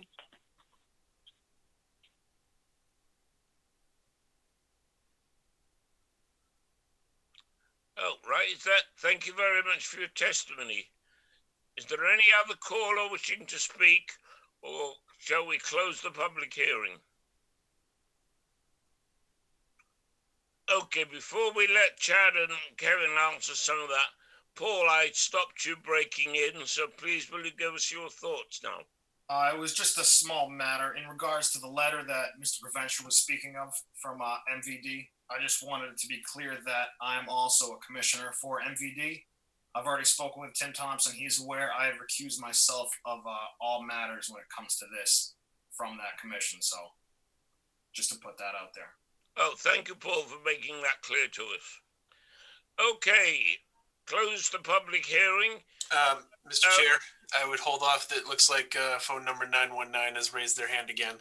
Oh, all right, 919, please let us have your additional comment. Hi, I just wanted to address a couple more things. Could you repeat your name and address for the record, please? I apologize. Catherine Hodge, 44 Belmont Drive here in Merrimack. I just wanted to point out a couple other things that I don't know if the board is aware of. When Flatley was building Gilbert Crossing, we had an issue with them taking soil off the property.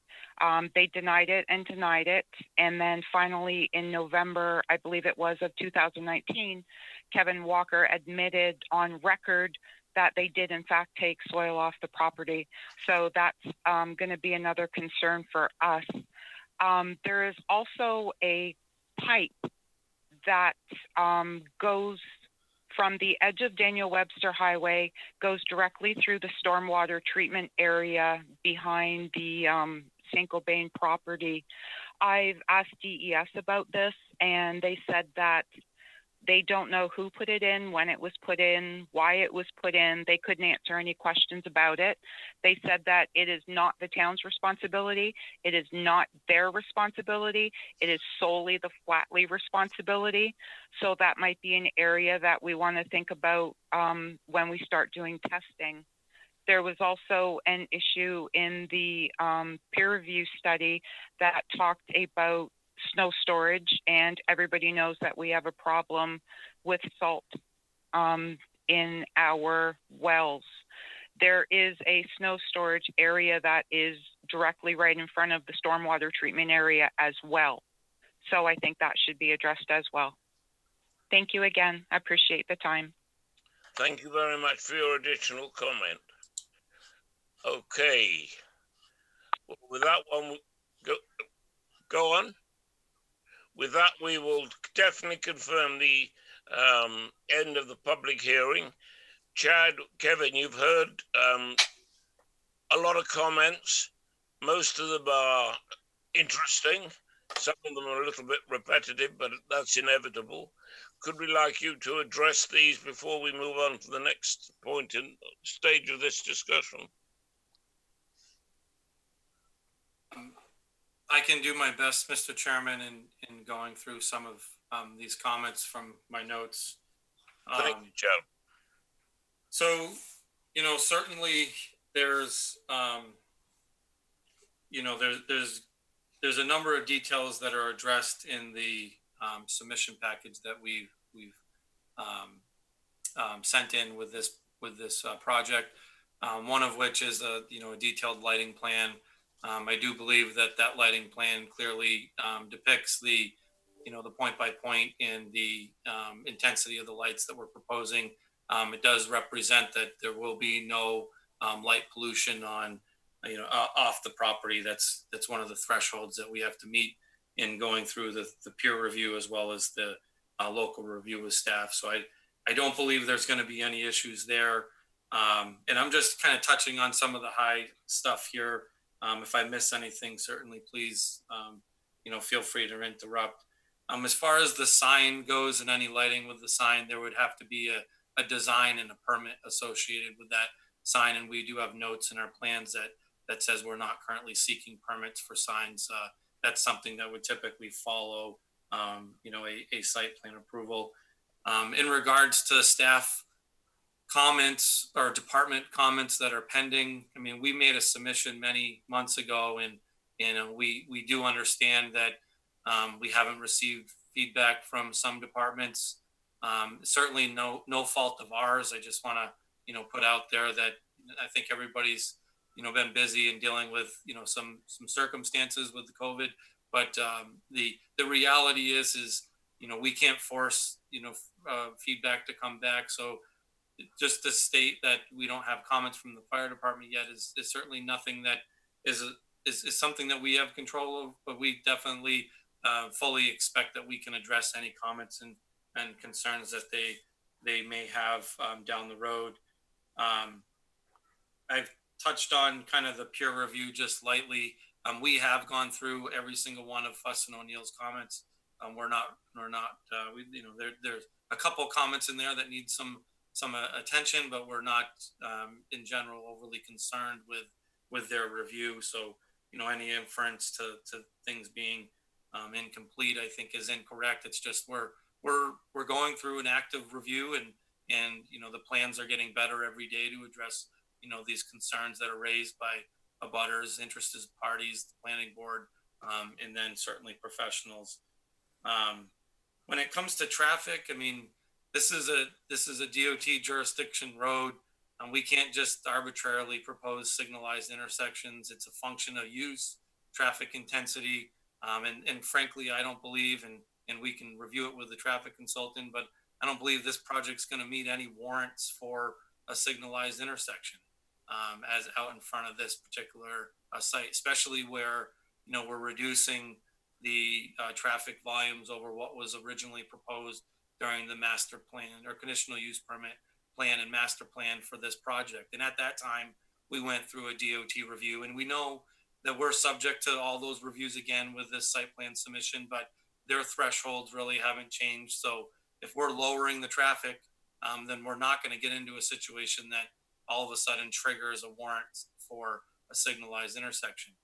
The other part to that is if we need a traffic or need access to the highway, it's pretty standard engineering practice, and certainly under the guidance of the traffic engineer, to propose an intersection directly across the street from an existing intersection. It reduces turning conflicts and really creates good visibility for safe traffic patterns. So we'll take what's been said and under consideration and share that with our professionals and come back. But just to kind of justify the layout and geometry that we're depicting on the plan this evening, it's in large part due to our experience and our traffic consultants' experience with DOT, their review process, and ultimately it's consistent with the plans that we did present through the conditional use permit process and the master plan process. That's not to state that we not to take anything away from people's concerns, but it's good design and engineering practice when it comes from a safety standpoint to do that. If we shifted the entrance to the east or the west, we would be directly across the street from people's homes instead of directly across the street from their access corridor, which I think is substantially different when it comes to impacting someone's quality of life and so on. But again, we will review that with our professionals. Certainly signage, any offsite improvements has to go through a design and review process with DOT, and that will involve some local review as well, and that's currently pending. So that's going to come. So there will be signage. We certainly don't have any issues with adding some signage and so on to address notification and letting people know that there's some, whether it's a bus stop or an intersection, or if there's any sight distance concerns, then that will be adequately addressed through appropriate signage. Just going on through some of these comments, a lot of them are redundant. I do think it's important to point out that the use that we're proposing is a permitted use in this location. It's an industrial zone along a state highway, and we have orientated and laid this project out in a fashion to try to be sensitive to the neighboring properties.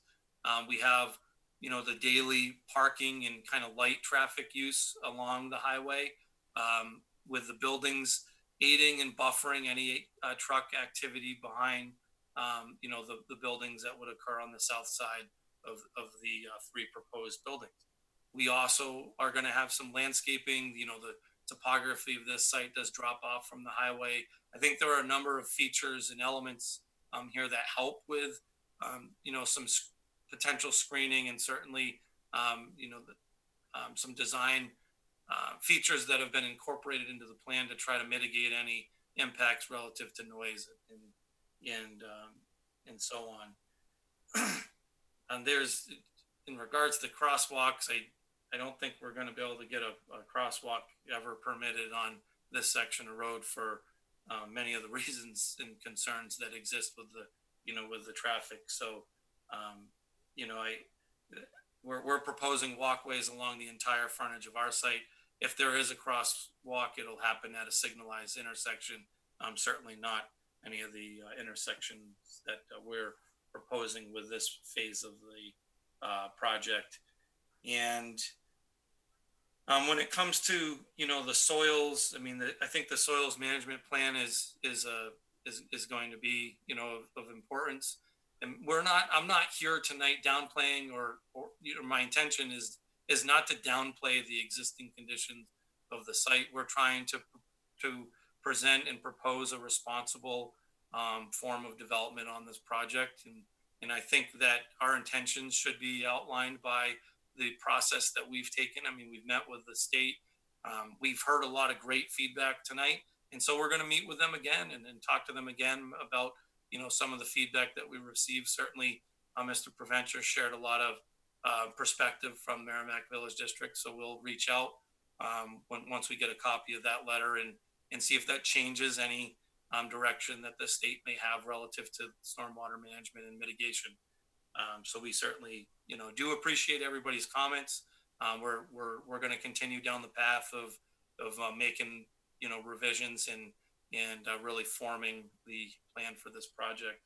And stuff like snow storage and salt usage that was raised at the Conservation Commission meeting, that is in their list of items that they'd like us to address as well. So we look forward to, to really doing a revision of the entire set, addressing many of the comments that we received over the last few weeks. So I won't go into any more detail, Mr. Chairman, unless you would like me to, but again, I just want to say we do appreciate everybody's comments and time this evening. Thank you, Chad. Bill, I see your hand raised. Just very quickly, Chad, thanks for the responses. Just one thing I would encourage you and your traffic engineers to consider as it relates to the proposed intersection at Shelburne Road and DW. And that, I would think that the natural traffic flow potentially going to your site is going to emanate from Effie Everett Turnpike from Wazurk Drive. I don't think that they would be getting off at exit 11 and negotiating several lights to come northbound to access the site. I would think that they would access from Effie Everett coming south. So, and that's just anecdotal. That's just my take of things. If you could kind of add that anecdote, I know it's an anecdote, but if you could put that as a part of your analyses in terms of traffic patterns potentially to your site, I would appreciate that in taking into consideration the concerns expressed by the neighbors at Webster Green. Thank you, Mr. Chairman, and thank you, Chad. Okay. Well, I think we've had a good airing of the subject. Is there anybody else on the board who wishes to add anything else this evening? If not, I would look for a recommendation for a continuance. Mr. Chairman, I move that the board continue the public hearing for the Flatley project to December 1st, 2020, assuming that's agreeable with the applicant. Do I hear a second? Nelson, I see your hand raised, so that both of you, you're proposing December the 1st. Chad, Kevin, does those dates agree with you? That's fine on my end. Yes, Mr. Chairman. That was a yes. Okay, then, if nobody else has got anything else to say, we have a motion before the board that we continue this project till December the 1st, 2020, with no further notice to abutters. Can I ask for a roll call? Nelson Disco. Vote aye. Paul McLaughlin. I vote aye. Neil Anketel. I vote aye. Bill Boyd. Boyd votes aye. And I vote aye, so that's 5-0-0 for a continuance on this project till November the 1st, December the 1st, 2020, with no further notice to a butter. I'd like to thank Chad and Kevin for listening and giving this valued answers, and we look forward to seeing you on that date to take this matter further. Thank you very much. We appreciate your time. Thank you. Okay, thank you, board members. Now I'm going to... Chad, Kevin, happy Thanksgiving. You too, and the rest of the board too. Have a good Thanksgiving. You as well. Thank you very much. Mr. Robert Best to rejoin and take the gavel out of my hot little hand.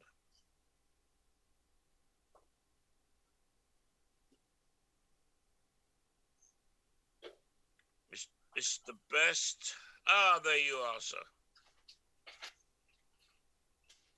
It's all yours. Okay, Robert, you are talking and we're not hearing.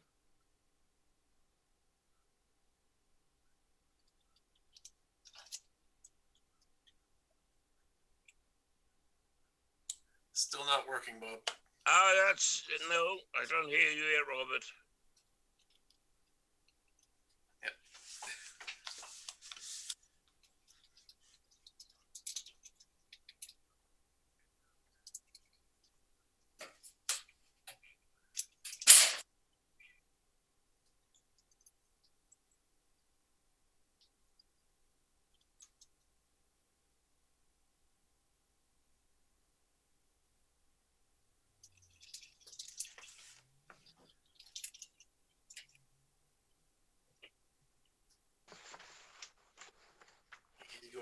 attempt to rejoin.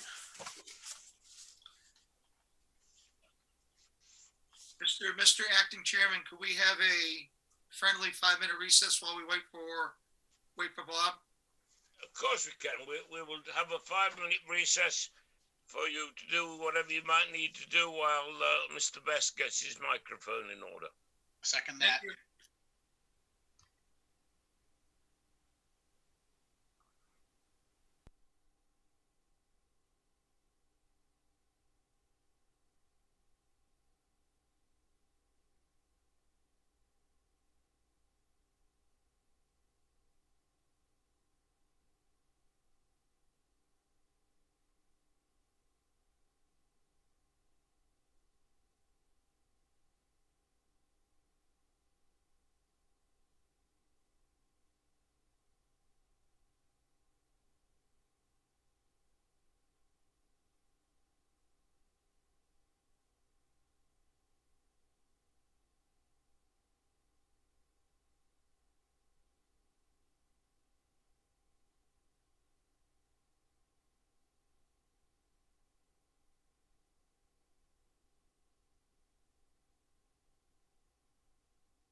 I think you can say they all had their say, all very interesting, and I'm sure we will.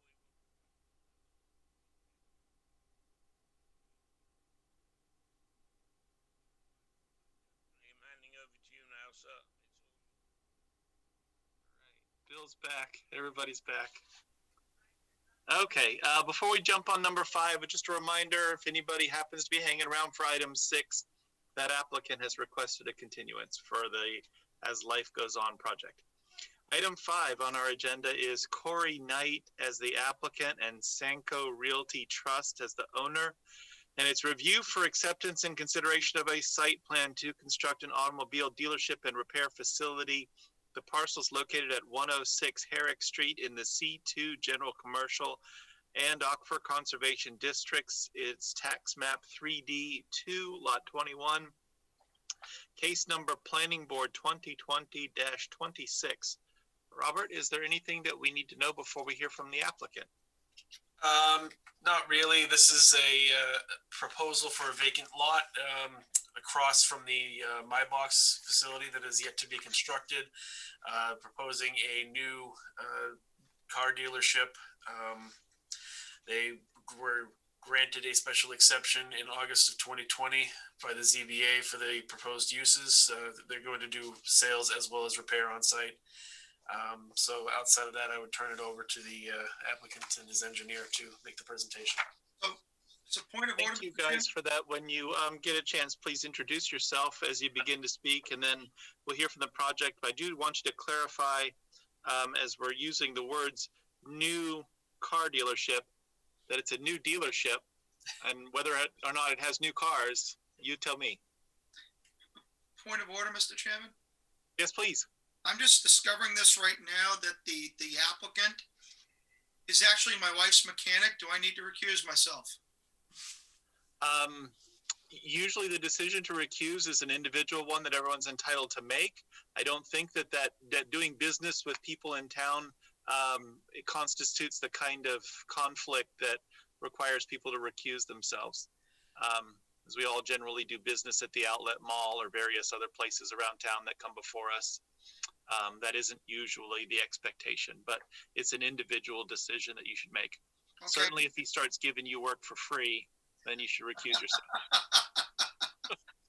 Yeah, I would agree. Bill, just to echo that, it's really, mostly it's when you personally benefit financially from the applicant's presentation or what they're proposing to do or have benefited from them is really, that's the good guideline. Okay, thank you. If it's okay with the applicant, I'd like to continue and participate. That's fine. Okay, thank you. Excellent. Okay, so please introduce yourself and tell us about your proposed new dealership. Yes, I'm Jeff Cavan with TF Moran's office. We're the civil engineer surveyor. We're located on Constitution Drive in Bedford, New Hampshire.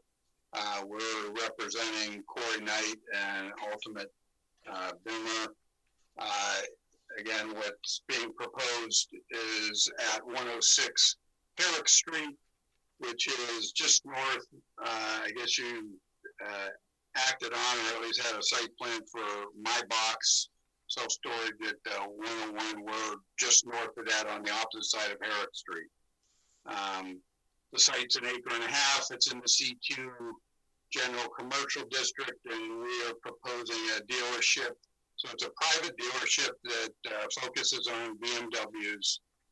They would have the sales and maintenance repair. I think they're new and used vehicles. So it's not like a normal dealership where they have a lot of inventory sitting on site. It's much smaller in scale. I will see if I could share my screen.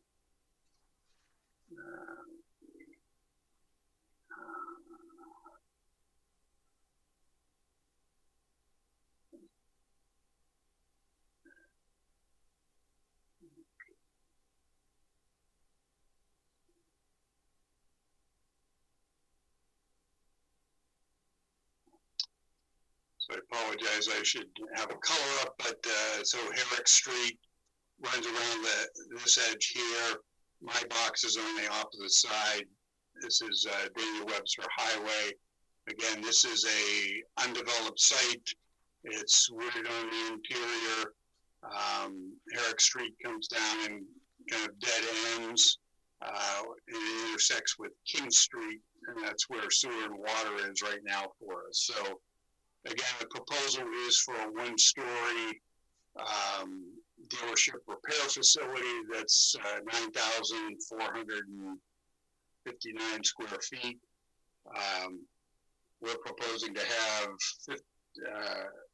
89 parking spaces total on the property. If you look at the breakdown, indoor sales is a little less than 2,000 square feet. You need 7 spaces. Outdoor sales is only 2,500 square feet. So again, not a lot of inventory where, cars are parked out there for sale. It's a much smaller scale as far as sales. And then the maintenance garage makes up the backside of this. They currently have a facility off of exit 7 in Nashua. This will operate similar to it. If you're looking at the grade, the site actually sits down kind of in a hole compared to Daniel Webster Highway. We're bringing the site up a little bit, but the finished floor for the building will still be about 10 feet below Daniel Webster Highway. So as far as the profile of that building, it's going to sit down 10 feet from the adjacent street.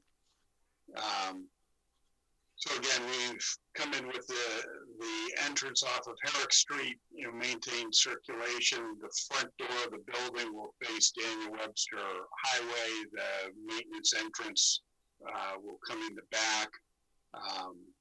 Again, parking, one bay parking that circulates around the entire site. We did go to ZBA and got a special exception for automobile sales, storage, and repair on the property. Drainage, we're looking at collecting the runoff, running it into a storm tech system where we will provide treatment detention. If you're looking at it, there is a culvert that crosses Herrick Street. In this location, basically everything for this corner heads in that direction and crosses that pipe. We will put a control structure on the outfall to that and throttle the runoff back so that there's no increase in runoff. Utilities, as I said, there's sewer and water up about 200 feet from the site at King Street, and we're looking to tie in where we would extend the sewer down to the property, get a gravity sewer, and then service the site from there. Water, there's a 6-inch line up here. We did meet with the Village Water District, and they've informed us their master plan is that 6-inch, we would need to bring that 6-inch down. Not only we would upgrade it to an 8-inch, bring it across the frontage of our property, and then in conjunction with that, my box project, the 8-inch would be brought up Daniel Webster Highway, and that those two systems would be connected. So we're in the process of working with the Village Water District on the details of that.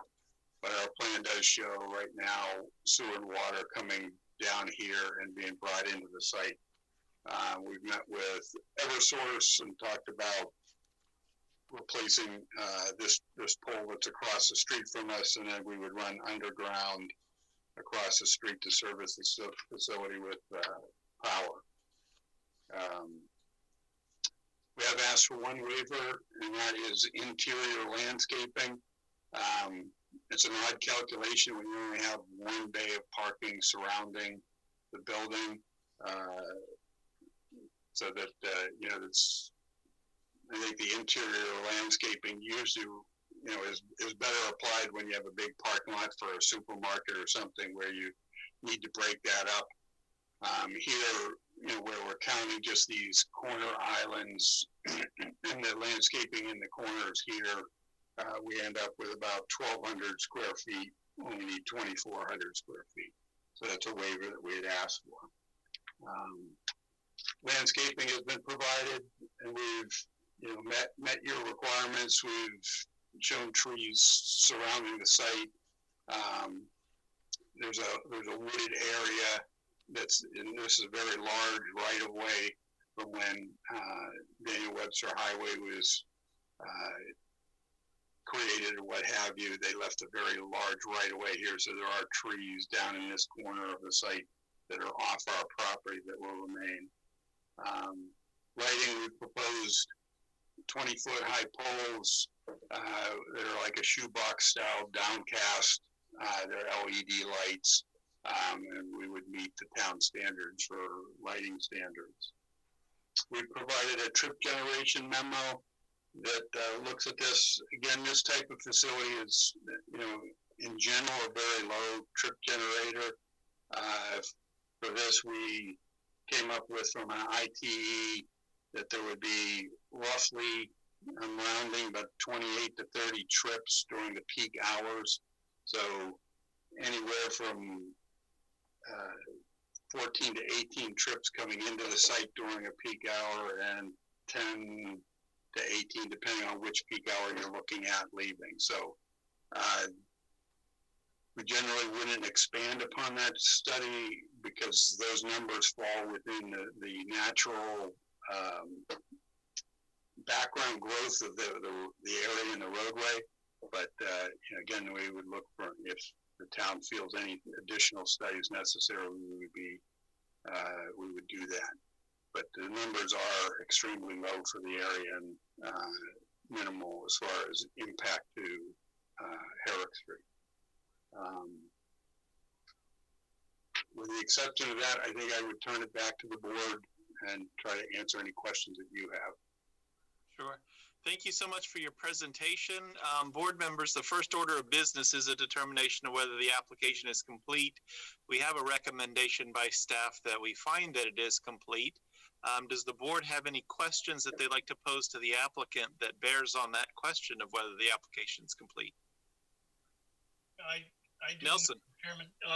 I'd like to hear the traffic study. You did some kind of traffic study that was submitted. We didn't receive that here, but is that in your package of submittal? Yeah, well, we didn't really do it. We did a trip generation memo that just came up with what type of, how much traffic it would generate.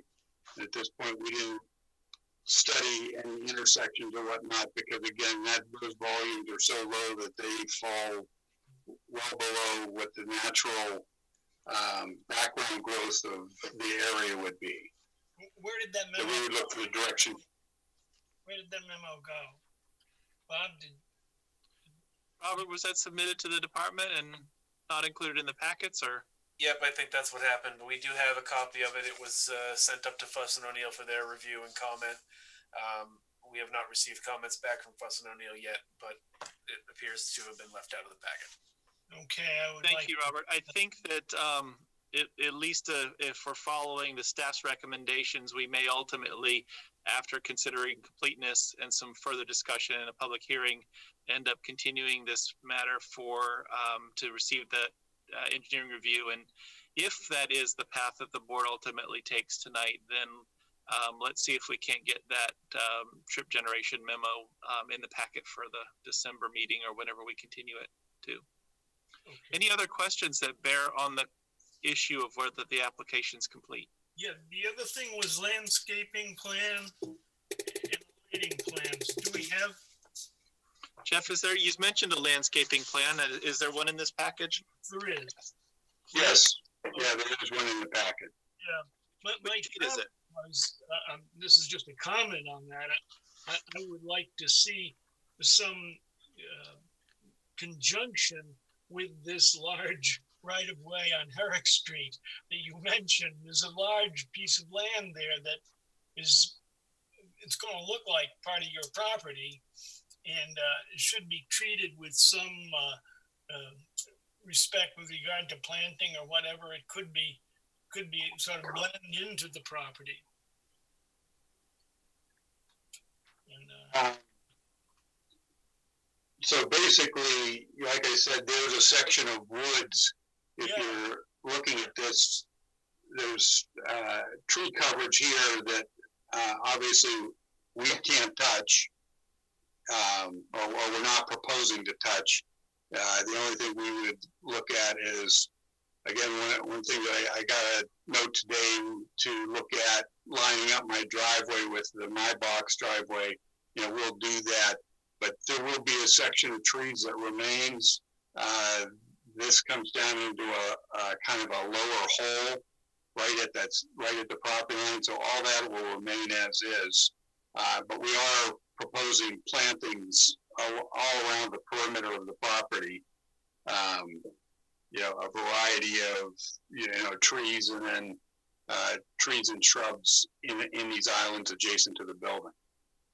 You know, I'm just suggesting to you that many people do take advantage of a wider right-of-way to add landscaping that enhances the appearance of their property. Something for you to consider. I'm not, you know, I'm not asking you to cut any trees or anything. I'm just saying that's your front door. Okay. Yep. The other thing I didn't find was is there a sidewalk on this property? We haven't shown a sidewalk right now. So as you go north on Herrick Street, there is some residential homes up here. There isn't a sidewalk that comes down, and I don't know where it would go once it got to DW Highway. So we haven't shown sidewalk, but again, we would look for your direction if there's something you would be interested in. Well, I guess I'm. I was going to tell you what I was interested in, and which would be a sidewalk on Route 3 on the Daniel Webster Highway. It does connect the property just to the south has a sidewalk, and it even shows a little bit on the little bit of plan you had there. You can see a stub of a sidewalk, but it can the new My Box property will have a sidewalk there. I want to make sure we're focusing on completeness, but I understand from the research yesterday that My Box was granted a waiver to not construct a sidewalk on its site. Did we grant that? Yeah. Did we? Yeah, there's no sidewalk in this general vicinity. I recognize, I understand that, but the My Box plan, I thought, had a sidewalk in it, and it shows a little bit of it on your own maps here. And where did you say, was it Bob speaking that was saying there was no sidewalk on the My Box? That was me speaking from what I understood about an earlier discussion about the neighboring site, was that a waiver was granted to My Box. Because at the time that My Box came before us, this is part of that state-controlled area of DW Highway, where prior to us having a sidewalk master plan for town, we were in sort of the wholesale waiver business when it came to sidewalks. Well, I don't think we're in that mode anymore. I think we should have a sidewalk there. No. Generally, this discussion is getting into a level of detail that exceeds the completeness question, but because I can't resist, our DW corridor sidewalk master plan does not prioritize this parcel as one for sidewalks. I don't know about priorities, but certainly we take advantage of opportunities to build them where we need them, or eventually we're going to need them. And I think one should be here. That's my comment.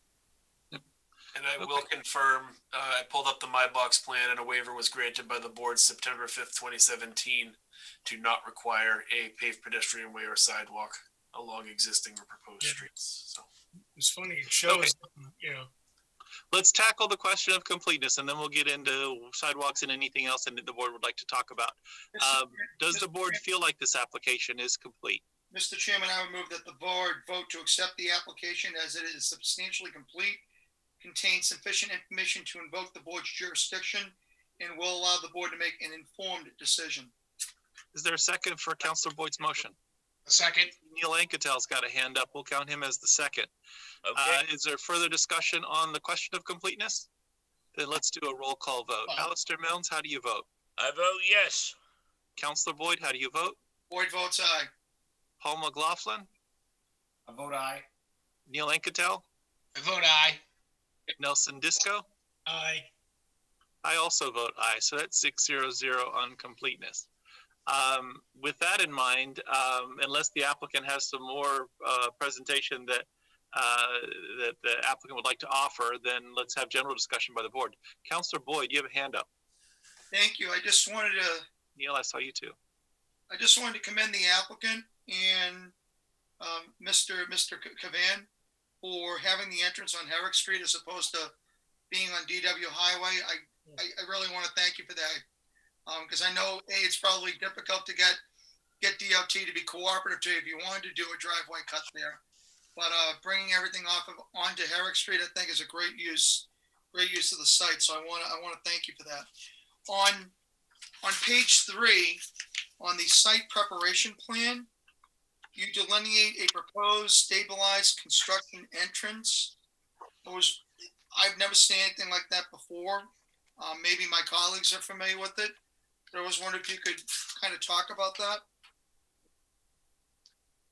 Yeah, all construction sites, need to have what's considered a stabilized construction entrance, which basically it's 4 to 6 inch rock that is, if any vehicles leave the construction site, it kind of helps clean the tires, kick off some of the dirt before you leave the property, and then anything that stays on and gets on the road, you're supposed to sweep up. It's one of the standard items in normal erosion control measures. And then the second question that I had is on sheet. I apologize.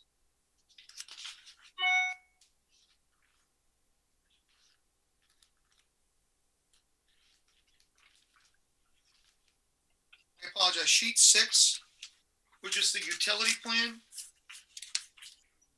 There's delineated on the plan a proposed gas and oil separator. How is I'm assuming you have an environmental tech that comes onto the site that removes all that stuff. I guess the question would be to either to both Bobs, whether or not and I didn't see this anywhere on the sheet, maybe it's elsewhere, but do we require a note to go on there regarding how they treat removal of gas and oil? So it depends on what the use of the property is, and it would be, something the board has taken up in the past on similar uses like this. And frankly, I had on my checklist of things to talk about on the plan of the elevations for the building.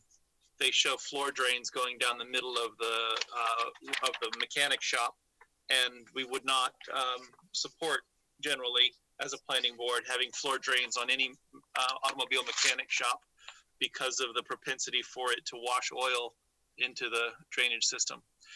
I've also known from conversation with Dawn about this application is that they need to have a greater understanding of how their drainage systems interconnect with any town facilities, because drain structures that have the potential to carry oil or gasoline are not supported by the DPW in terms of them being interconnected with any of their structures.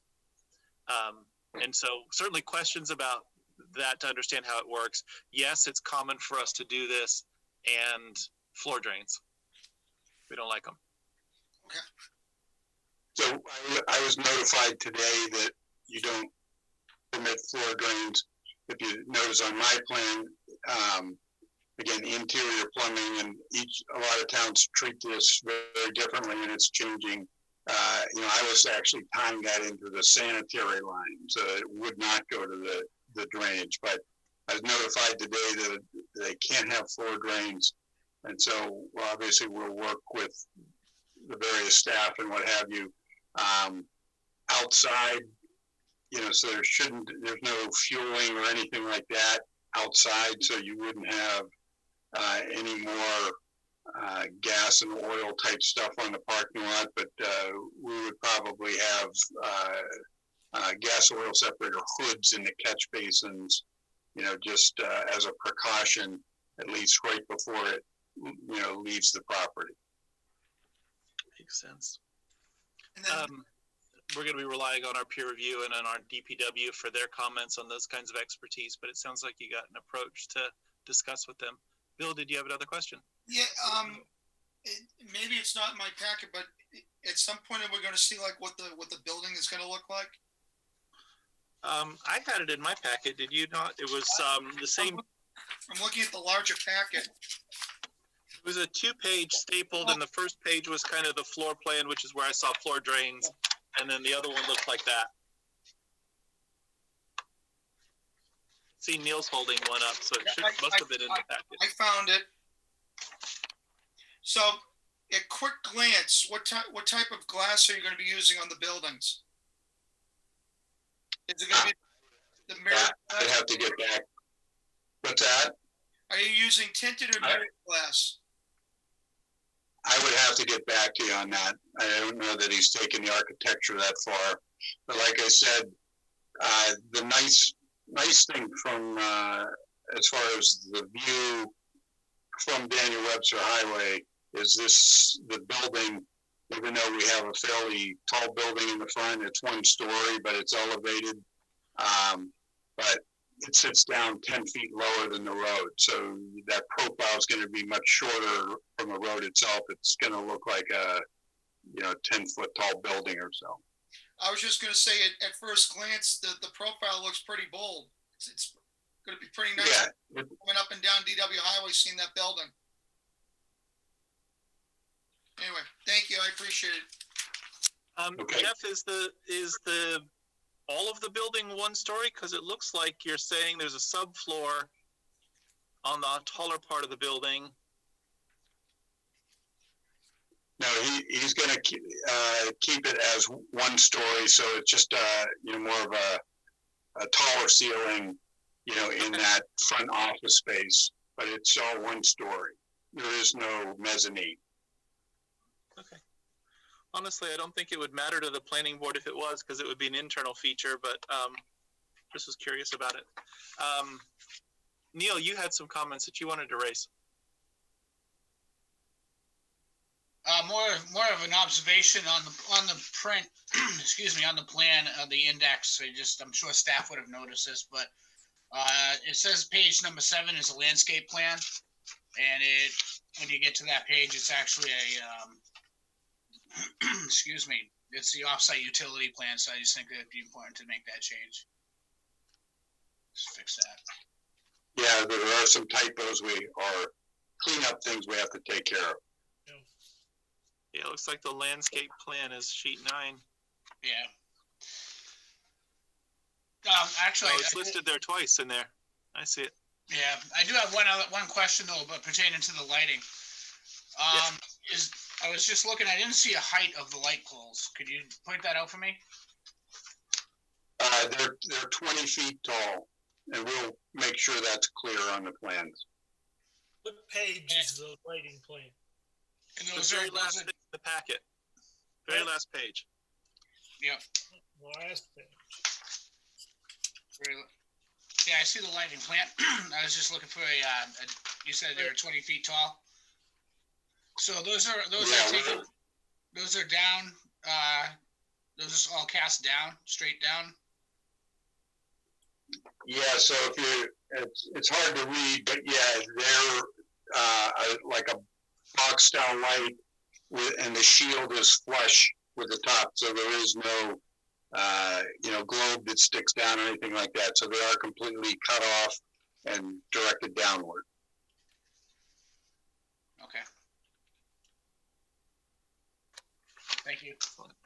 Other comments or questions by board members? Yeah, I got a few. Okay, Nelson, you go. Right here, thank you.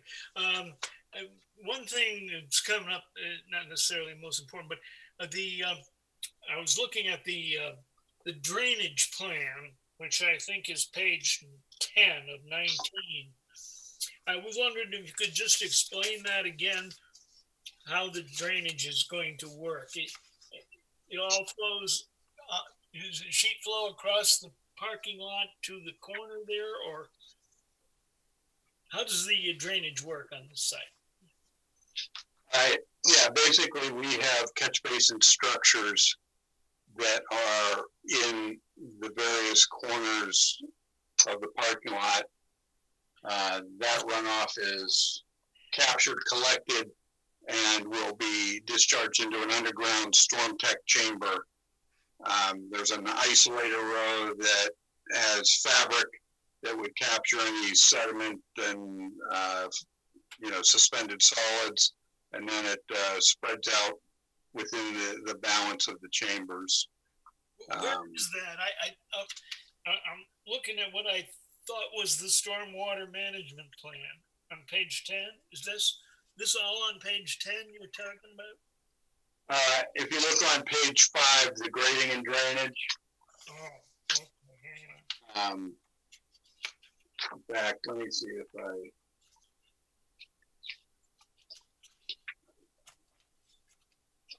Okay, I'm on page 5 now.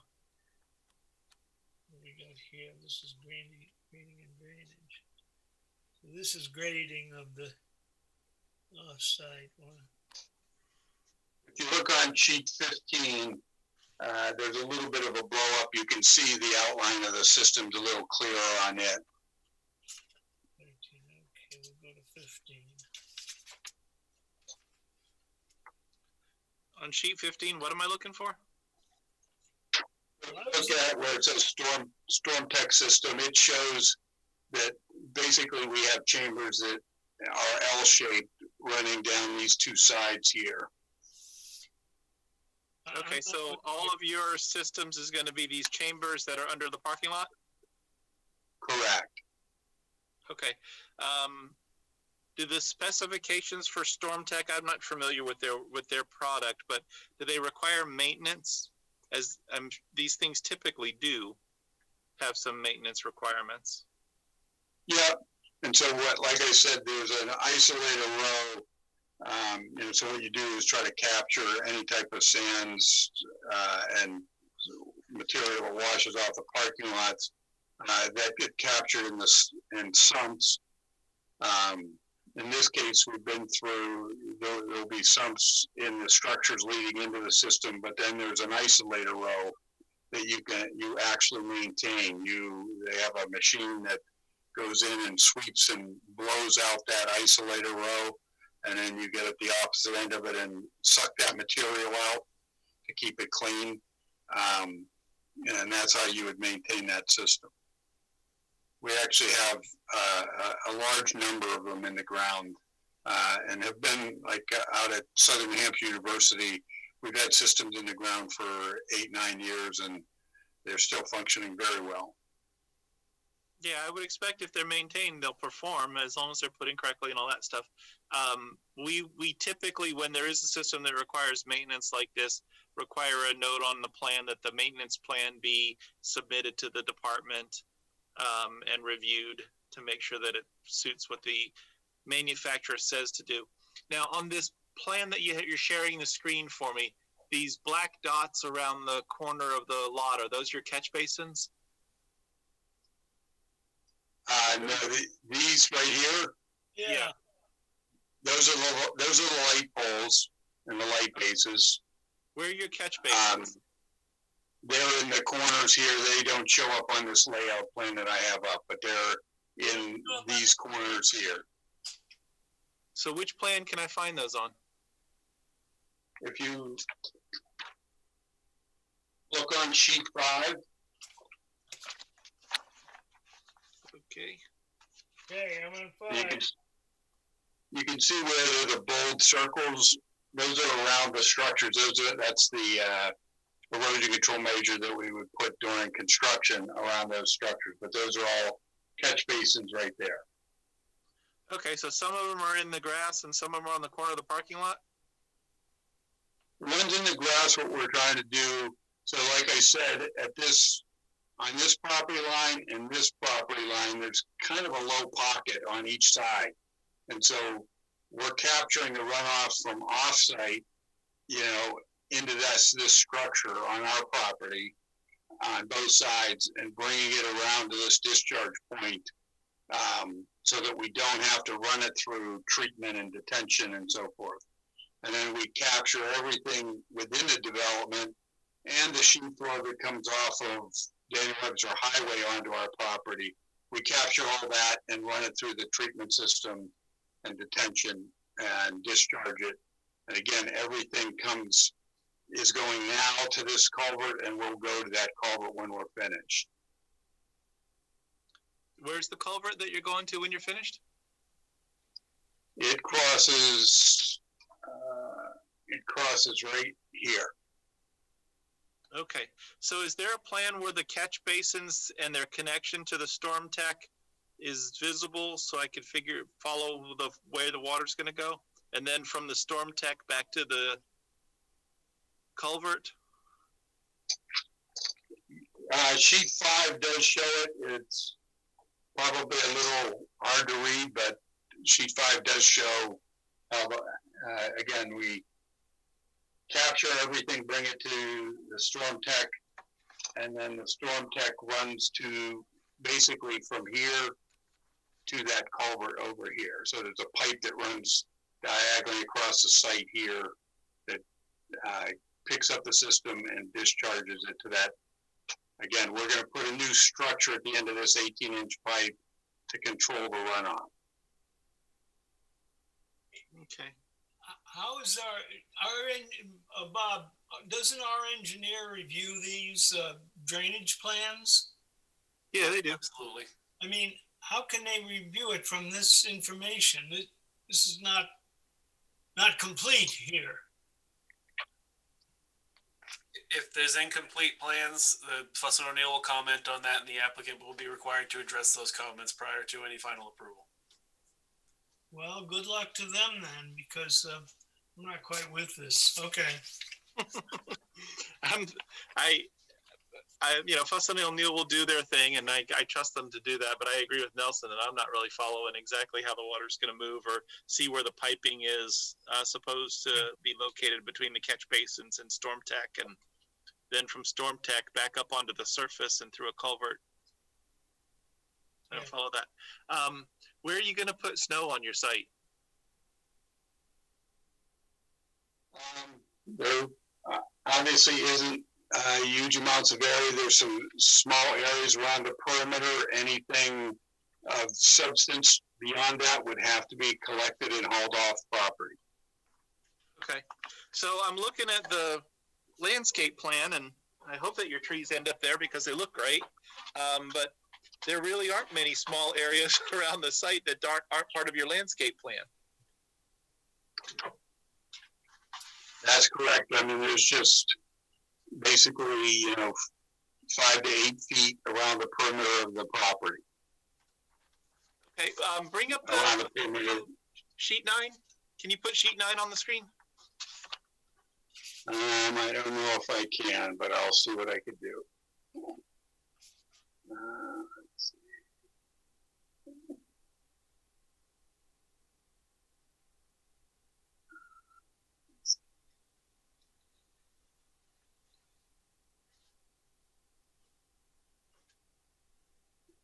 Mr. Chairman.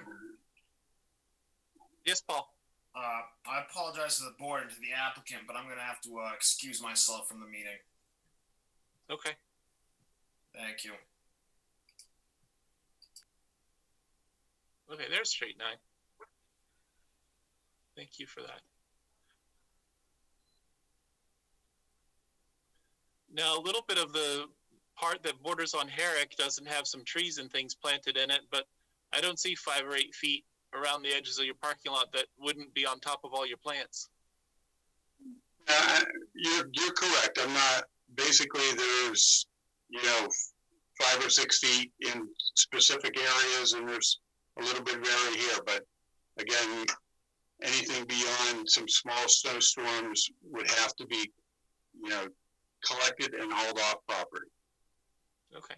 So when we've encountered that with applicants in the past, we're usually looking for 2 notes on the property, on the plans. One is that snow can't be stored in your parking spaces or blocking your pavement. And 2 is exactly what you said, that any snow that can't be stored in appropriate spaces gets trucked off the property in a reasonable amount of time. We do have that note, but I will add the note as far as not storing in parking spaces. Robert or the applicant, remind me where this property sits with respect to Aquifer Conservation District or anything where we'd be looking at limits on salt controls or salting and sanding. Property is in the Aquifer Conservation District. Applicant, I don't know if they've gone or have been at least scheduled to go before them, but remember the site plan regulations do have those typical notes about salt and de-icing chemicals. We go to Conservation Commission next week. Okay. So when you go to the boards in the order that you've gone, you'll end up. Well, no, we may hear you. We may see you again after you've come back from them. We may see the recommendations, and we can consider them as a board if we decide to continue this. If they, whether or not it's on their radar screen, it would be typical for the board to require a note on the plan that no salt or de-icing compounds other than sand be used on the site when it's in the Aquifer Conservation District. Yeah, I understand that. So I know that you mentioned quickly, and I had some earlier conversations with the staff about realigning your driveway to match up with the MyBox driveway, but I want you to have a minute to talk a little bit more about that and specifically what that means, just so everybody's cognizant of what's planned. So basically that would bring me down about here. When the one side of the driveway would be here, the other one would come in like that. So, you know, it would be kind of a Y in this location as you came in through the throat. It basically shifts it over into this area. Okay. Do the slopes work? Pardon me? Do the slopes work, allowing you to move that driveway because you're kind of going? Well, that's why we were actually down here was this works a little better. This raises the grade about 4 feet, I think. So I'll have to look at the grade as we come down here. I got the note today, or the email today about, you know, looking at shifting this. And I was going to look to see, you know, how much traffic the driveway for MyBox would actually see. I understand lining them up makes sense, but today was the first I saw that. So. Okay. Thank you for considering that. I hope that works out. It's obviously helpful to have the driveways aligned for to avoid turning conflicts. Have you taken a look at the geometry of your driveway and whether sort of that wide apron, that wide flare at the end requires any relief from the board as a result of what we require for the standards on a driveway? I haven't. I'll have to take a look at that. What we did is we ran the fire vehicle in and out of the site, and that's what we ended up with.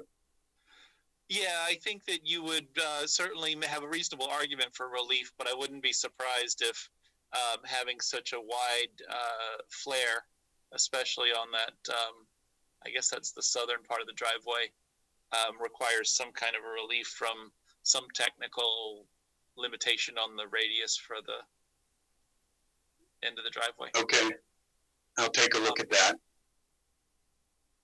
So the actual part of the dealership where cars might be on display is the front, and the entrance for those cars to enter the building is that little diamond shaped part of the building. Is that right? For the actual cars on sale. This would be the front office area, and this is the kind of the front door of the building. Vehicles coming in for maintenance come in the back on the Herrick Street side. Are there going to be any vehicles on display internal to the showroom? We do have a small, I think it was 1,900 square feet of inside showroom. Okay, so a car or two. Not a lot. How do they get there? Yep. They come in, I think, through that diamond-shaped entrance. It looks like there's double doors wide enough to get cars through. Goes into a grassy spad or something. You know? I'm sorry, Nelson, what'd you say? I say that diamond thing on the outside of the building looks like it's in a grassy area, or sort of. I thought that was concrete outside of it. Yeah, it is concrete. Oh, okay. On the floor plan itself, this 2-page plan, it kind of had a little bit of a detail around what that diamond thing looked like.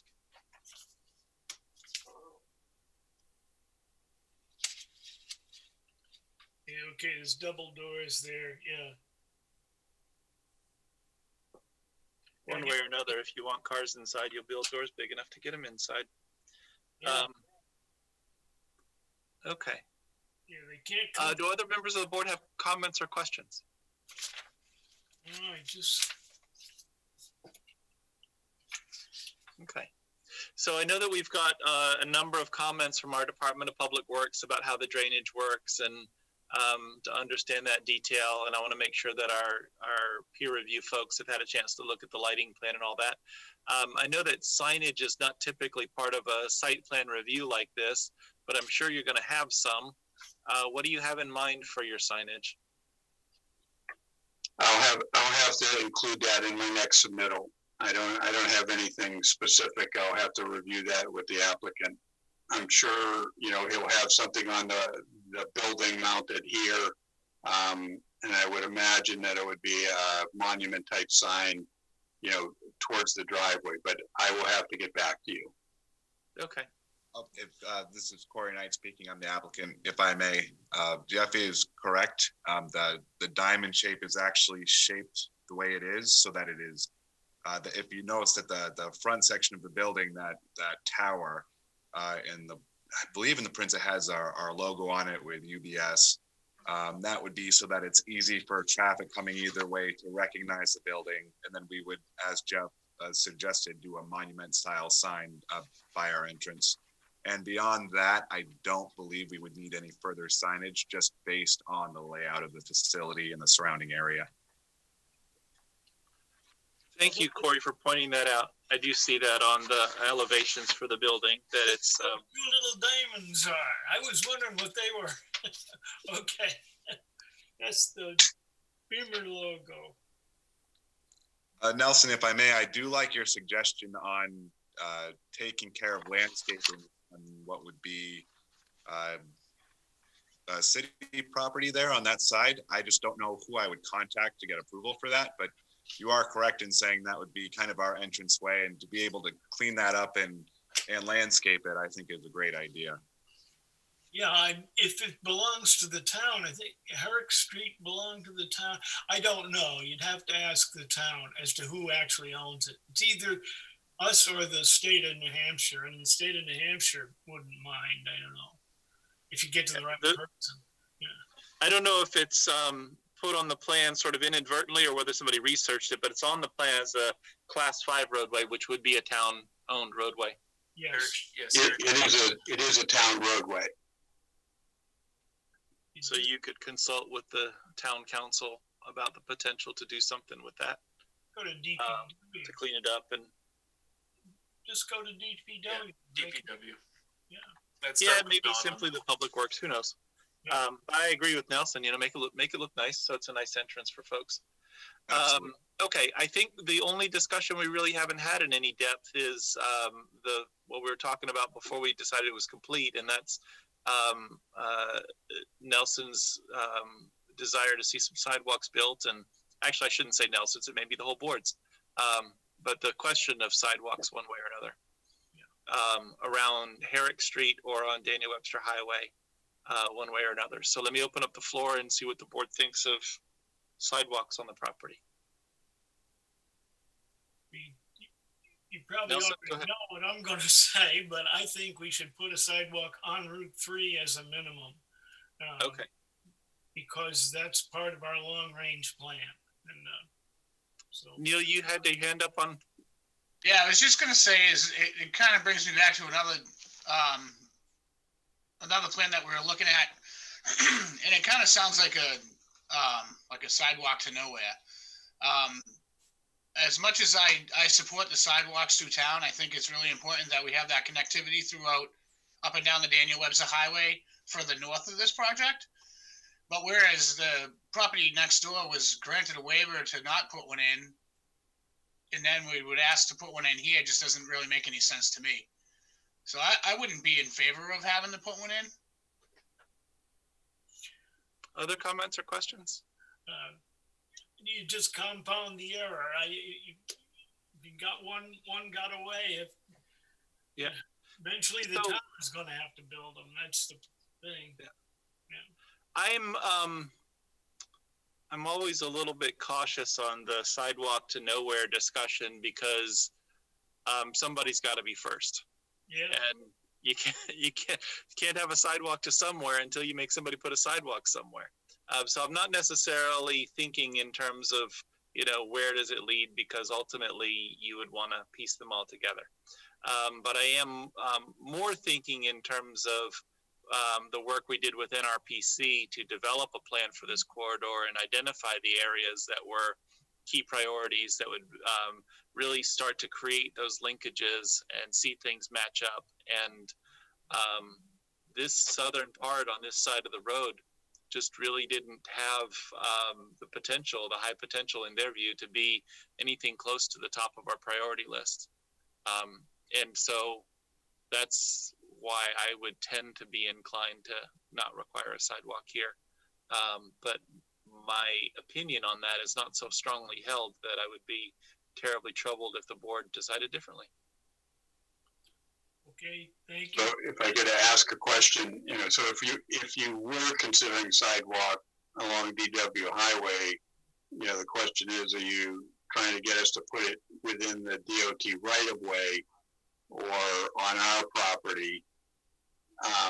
If it's in the DOT right of way, again, there's no curbing or any type of protection. This is all sheet flow, right off the road. So you'd want plenty of separation between the actual edge of pavement of the roadway and the sidewalk. So I guess if you're considered that, I'd like some direction on where you're thinking the sidewalk would go. I can't tell. So it's a great question, and the answer is sort of we'll talk it through and tackle it. Typically, it is something that would be in the DOT's right of way, and I understand that involves a thought process of considering curbs, and if you have curbs, that makes closed drainage, and you sort of start to open up a bit of a Pandora's box as you go down that path. We have, as a board, considered simply a grass strip between the pavement and the sidewalk as the separation rather than curbing. And I know that we've had applicants who have not necessarily loved that idea, but it is present in a lot of places in town. It does support sort of having the drainage from the roadway or from the sidewalk have a place to go rather than having to go into a structure. And also what we learned from NRPC is a little bit of distance between the roadway and the sidewalk greatly aids the comfort of the pedestrian. Now, I don't know how much room there is on that DOT strip that's outside of your property to be able to put a 5-foot pedestrian way separate from the roadway by some distance of grass. And I know that you mentioned that you're pretty substantially lower in grade, and that slope may make it challenging to figure out how to put something like that in there. So with that, we've talked enough. Let me hear what you got to think. So there's about 10 or 15 feet there. So there is room to separate it. The question would be, what's the position of the DOT, again, with a sidewalk, as far as safety and so forth. So we'd have to discuss it with them. They've had some questions and issues in the past with us not having a master plan for sidewalks, and now we have one, and that may change their opinion, or it may be that they have other new different concerns that they'll bring forward. We'll sort of have to see what happens with that. I am sure that they have interest in who maintains it and how it connects, or how it prepares to connect with the property to the north or the south if sidewalks ever come forward that way. Actually, Herrick Street would be the kind of the boundary to the south before it obviously doesn't connect unless something's across the street. But anyway, other comments or questions about sidewalks? Why don't we consider two things as we look to maybe continue this for next time? Is between now and then, maybe we can gain a better understanding of what sidewalks are in the vicinity how far it is to the next bit of sidewalk and kind of have that information available to us. And then ask the applicant to have at least a preliminary discussion with the DOT to find out what their view is, understanding that we now do have a town pedestrian plan for this corridor. Are there other things on the sidewalk plan rather than making a decision today, Bill? What you got? I mean, I was going to interject because we had asked the DOT to buy in to that master plan on the DW corridor. And we waited for months and months for them for feedback, and they never circled back and gave us anything. And all that being said, why do we want to make the applicant go to the DOT to get a preliminary discussion as to whether or not they would consider putting in a sidewalk on a 200 foot strip along DW Highway, considering that the entrance is on Eric Street? It just doesn't make sense. You certainly make some valid points for everyone to consider. With respect to the DOT's feedback on our plan, or whether the applicant could have any fruitful discussions with the DOT, ultimately, one way or another, there has to be some cooperation between DOT and applicants and the town on these. And if we avoid it simply because we're afraid to have conversations with the DOT, then let's just put the sidewalk master plan aside and pretend we don't have one.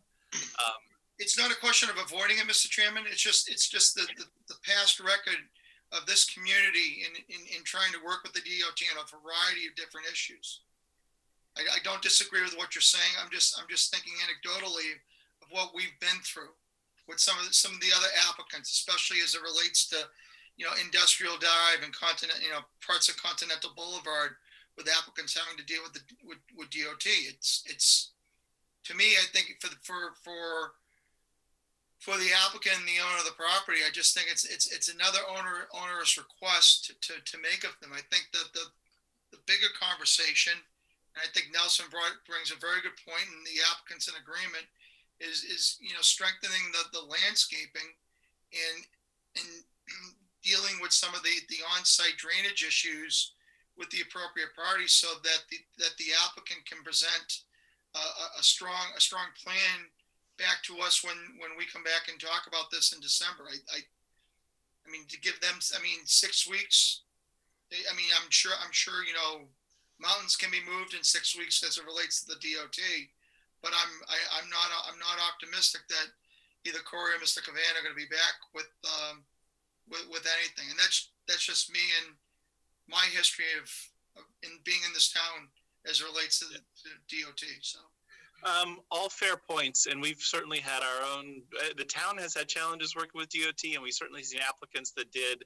We've also seen applicants that were able to have some real successes, and ultimately the Continental Boulevard and Amherst Street and Camp Sargent Road intersection, and the lighting and the coordinated lighting that has been put in as a result of that big apartment project over there was one of those successes where there was tremendous cooperation from the DOT and responsiveness to it.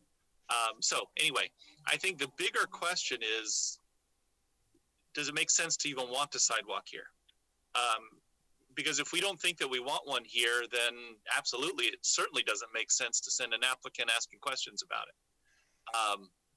I didn't know and the suggestions I was making was based on the presumption we wanted more information before we made a decision about that. But if it's the will of the board to make a decision about that greater question, then, have that discussion and make that motion. Neil? Actually, it wouldn't be a motion because our site plan no longer requires sidewalks unless the board proactively moves that topic forward, which doesn't require a waiver. Neil? I was just going to comment that before they go to DOT to discuss a sidewalk, to what point do we want to connect this? Is this going to be for access to the new dealership from the DW Highway? Is it going to end at Herrick Street and not turn down Herrick Street? Like, to what extent will we just the 200 feet at DW Highway, or does it connect all the way down to the building? I mean, that's, how do we? A topic that's certainly open for discussion, and I can tell you that the Department of Public Works was more inclined to favor a sidewalk on Herrick Street than DW Highway. Didn't really understand why or press that question, so I can't offer any more insight into that. But Dawn was more interested in Herrick Street than DW. But that's a fine topic for the board. You know, take that direction any way you want, guys. The reason I wanted it on when I first came in was when I saw this plan, and it goes off the page that's showing here. There's a little stub of sidewalk that's shown on the adjacent property, on the MyBox property. You know, the property ends there, but there's a little piece of sidewalk there, and that's what triggered me, because I thought we were going to have a connection to that. Yeah, I don't know if that sidewalk is there or whether that just happens to be an artifact on the plan. Since see the satellite picture doesn't show enough. No, you can't see it from the satellite. You got to go from their engineering drawing that they submitted. I'll find the page for you. Yeah, find the page and we'll take a look at it.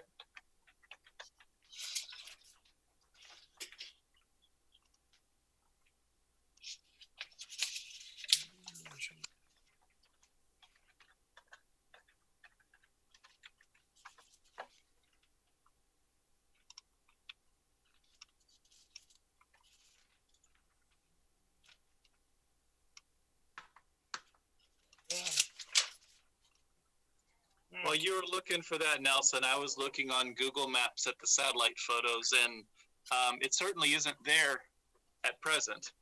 And if we didn't require it of MyBox, I don't think that we have, that we would anticipate it. Good minds think alike. I was doing the same thing, Mr. Chairman. What's that? I was looking at Google Maps as well, Mr. Chairman. Sort of looking north and south on DW Highway for more existing sidewalk. Yep, I don't see anything. On that side of the street, probably not. I can't find it now, and now it looks like it was all wet. I don't see anything on DW Highway until Greeley Street, north. On that side of the street, right? Correct. Either side of the street. I think there's a little piece on Greeley Street on the north. There's a gap on the north side, and otherwise it connects all the way to Nashua, if you can get through that gap where the hotels are. I'm not seeing that. That is, what the heck is that? Well, that's Anheuser-Busch.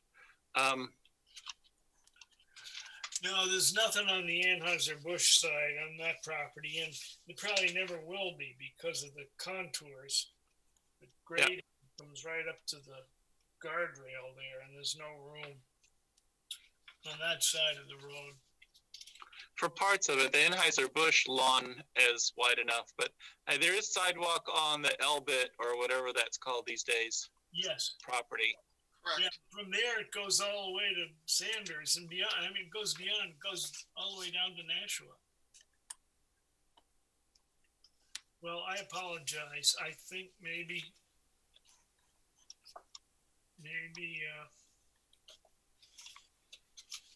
I can't see it now.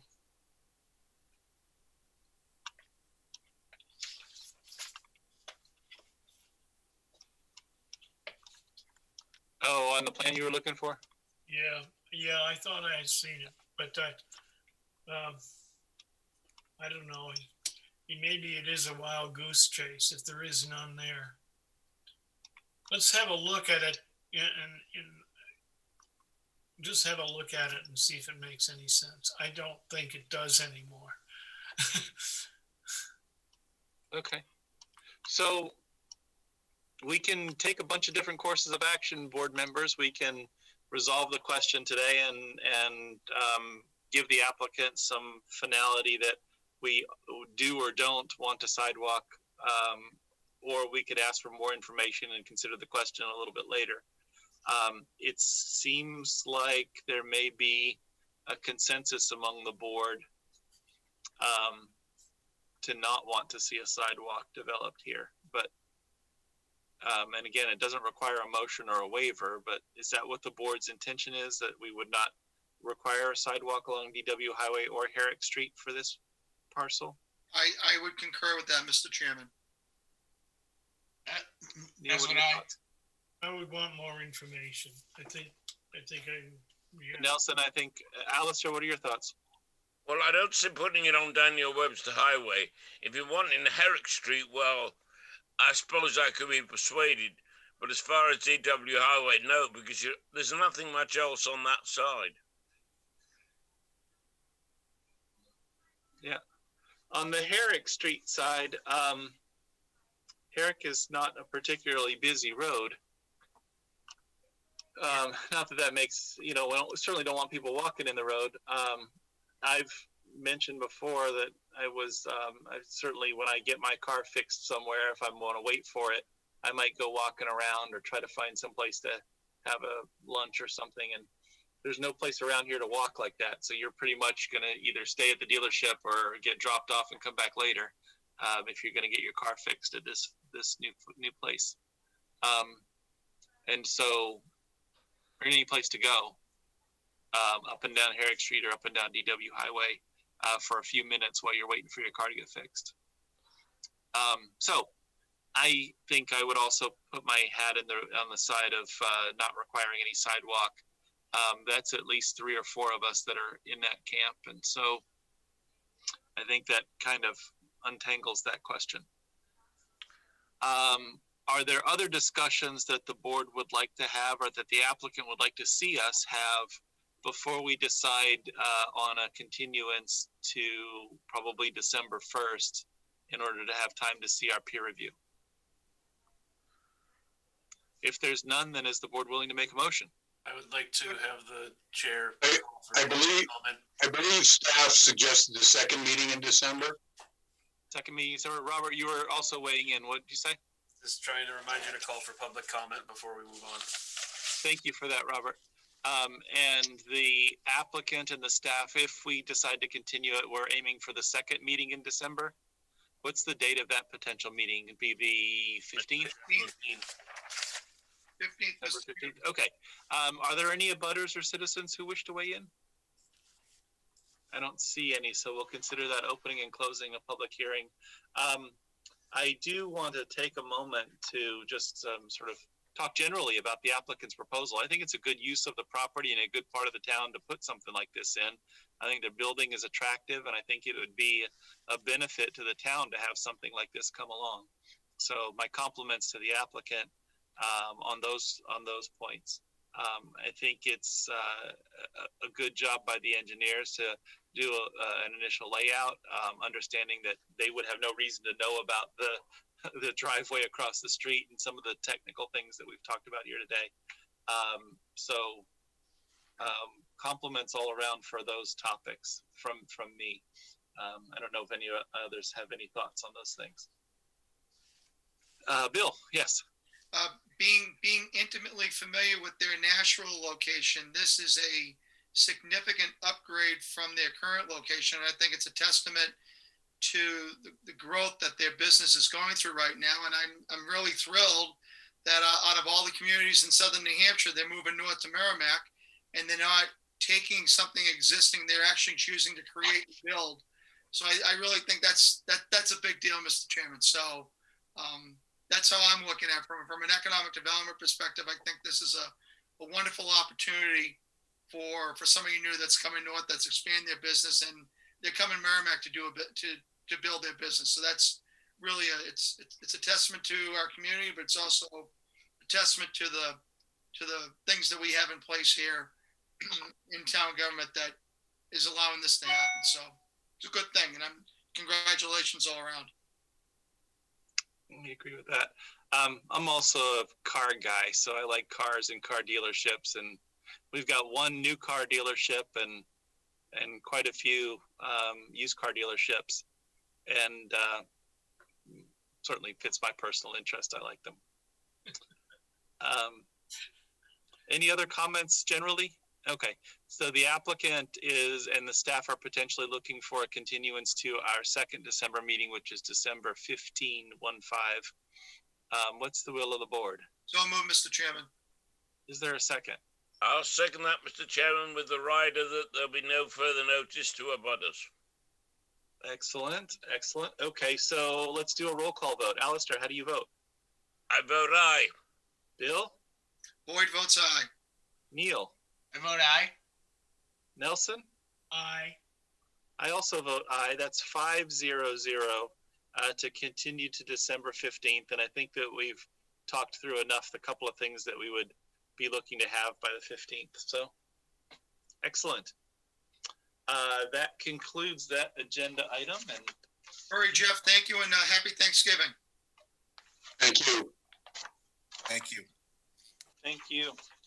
Okay, back to our agenda. Our next item is item 6, which is As Life Goes On LLC as the applicant and Phyllis and Laura Benson as the owners. Review for acceptance and consideration of a site plan to convert an existing building currently vacant, most recently a formal personal service use, to a 24-bed assisted living facility. The parcel is located at 585 Daniel Webster Highway in the C1 Limited Commercial and R4 Residential, Aquifer Conservation, and Elderly Housing Overlay Districts. Tax map 6D1, lot 46, case planning board 2020-27. And now this applicant has asked for a continuance to our December 1st meeting. Before we take up that question of a continuance, I also want to note that we had received a written comment from an abutter or interested citizen, which should not be discussed tonight, but should make its way into the conversation and packets for the next meeting so that that doesn't get overlooked and it doesn't seem. It has a fabulously interesting photograph of the property, the home on the property, well before anything around it existed. And it's kind of shocking to look at because you got to go now back to look at the property to see if you can identify that core building and this what exists there today. But I want to make sure that that public testimony survives and continues to be before us for the next meeting. With that in mind, is there any discussion? What's the will of the board with respect to the applicant's request for a continuance? So moved, Mr. Chairman, as elucidated by you. All right. Is there a second? I'll second. And that is with no further notice to abutters. Neil will count as the second. If there's no further discussion, let's do the vote. Alistair, how do you vote? I vote aye, Mr. Chairman. Bill Boyd, how do you vote? Boyd votes aye. Neil Anketel? I vote aye. Nelson Disco? Aye. And Bob Best votes aye. That's 5-0-0 to continue that one for next time. The next item on our agenda is item 7, discussion and possible action regarding other items of concern. Does anyone have any items of concern? Councilor Boyd, I see your hand. Thank you, Mr. Chairman. I just wanted to thank you and the staff for how the planning board actually conducts itself as it relates to individual applications and making determinations as whether they need to recuse themselves or not. And I bring that up because the town of Hudson, the Board of Selectmen, actually voted to force a planning board alternate member of all things to recuse himself on that Amazon facility that's being proposed down there. And to me, just reading the story, when you know you've got a conflict of interest, implied or otherwise, you do the right thing and you step away from the project. And it's sad that the town of Hudson had to have their Board of Selectmen step in to make that decision to impose, basically vote to recuse that gentleman who I feel bad at that. It's kind of bringing, unfortunately, the town of Hudson to a poor light. So I say that because I think we do a good job in all of our boards here in Merrimack, whether it be the planning board, the CBA, conservation, even at the town council level. I think we do a very good job of identifying conflicts of interest, potential conflicts of interest, and doing the right thing so that people know that we're all acting above board on issues. So it was a very sad article to read in the Union Leader. Like I said, I was flabbergasted that the Board of Selectmen actually had to step in to do something, but I would question if they have the authority to do that.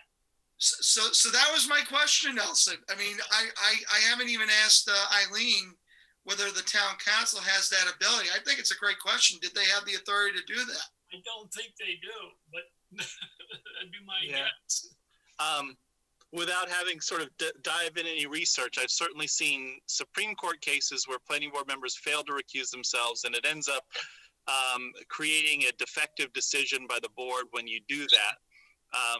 And that's usually the way that gets resolved, is someone appeals the decision and says the planning board made a mistake because Bob should have recused himself and he didn't. The Hudson approach, where the town council weighs in, certainly may be one where you look at it and say, well, what's their authority to do that? But from a planning board member standpoint, if you can't take that hint, and even if you call the town council's vote to be advisory, if you can't take that hint and realize you got to step away, boy, you're proving the bias that everybody's trying to get at with that. Well said, Mr. Chairman. I couldn't agree with you more. And it certainly makes sense to do that. But the Amazon thing is a great example, because probably all of us are Amazon customers at one point in life or not. And nobody would suggest you've got to recuse yourself because you've made some orders from Amazon. But there may be other connections that you have, like an employee relationship with somebody that works there, or selling the property, or you're in a butter. Being in a butter to a project is an automatic, Supreme Court says, recusal for planning board members. Fatal decision if you don't. So there's a few bright lines, but most of it is self-enforced. I think it makes sense for us all to do a good job of self-enforcing. And I also think that it relates to sort of a close cousin of another aspect of our board that I really, really like. We all sort of express our opinions at meetings and say one thing or say another thing, but we don't keep score or get angry or, feel like we've got to have factions or sit around trying to rally each other privately before a meeting to say, oh, I need you to vote my way on a thing.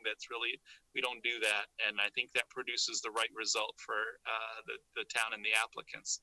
Express your opinion, vote your heart, vote your conscience, but then let her go. Yep. I think that's pretty important to what we do. Other items of concern anyone would like to discuss? All right. I don't have any, at least none that have occurred to me until we get off the meeting, and then three of them will jump to my mind. Yeah. Chair, I have one quick topic. Robert, what's up? So this didn't really come up in time for the zoning amendments this year. However, it's becoming an issue on residential properties, and that is the portable shipping containers. Not my box style, temporary, but those that just kind of show up and stay there for permanent use. We don't have anything that prevents them right now, and building does not require permits for them right now. So more and more of them are showing up, and more complaints are coming into the office. So I would like to kind of take the temperature of the board to see if you want to allow them, to not allow them, to how should staff handle those? Okay, that's a great discussion. I certainly have some opinions, but before I start laying those out there, let's see what everybody else thinks about the idea. These are both the My Box sort of temporary, I'm moving and I got all my stuff loaded in it, and also just the metal 40-foot, 8-foot wide, 8-foot tall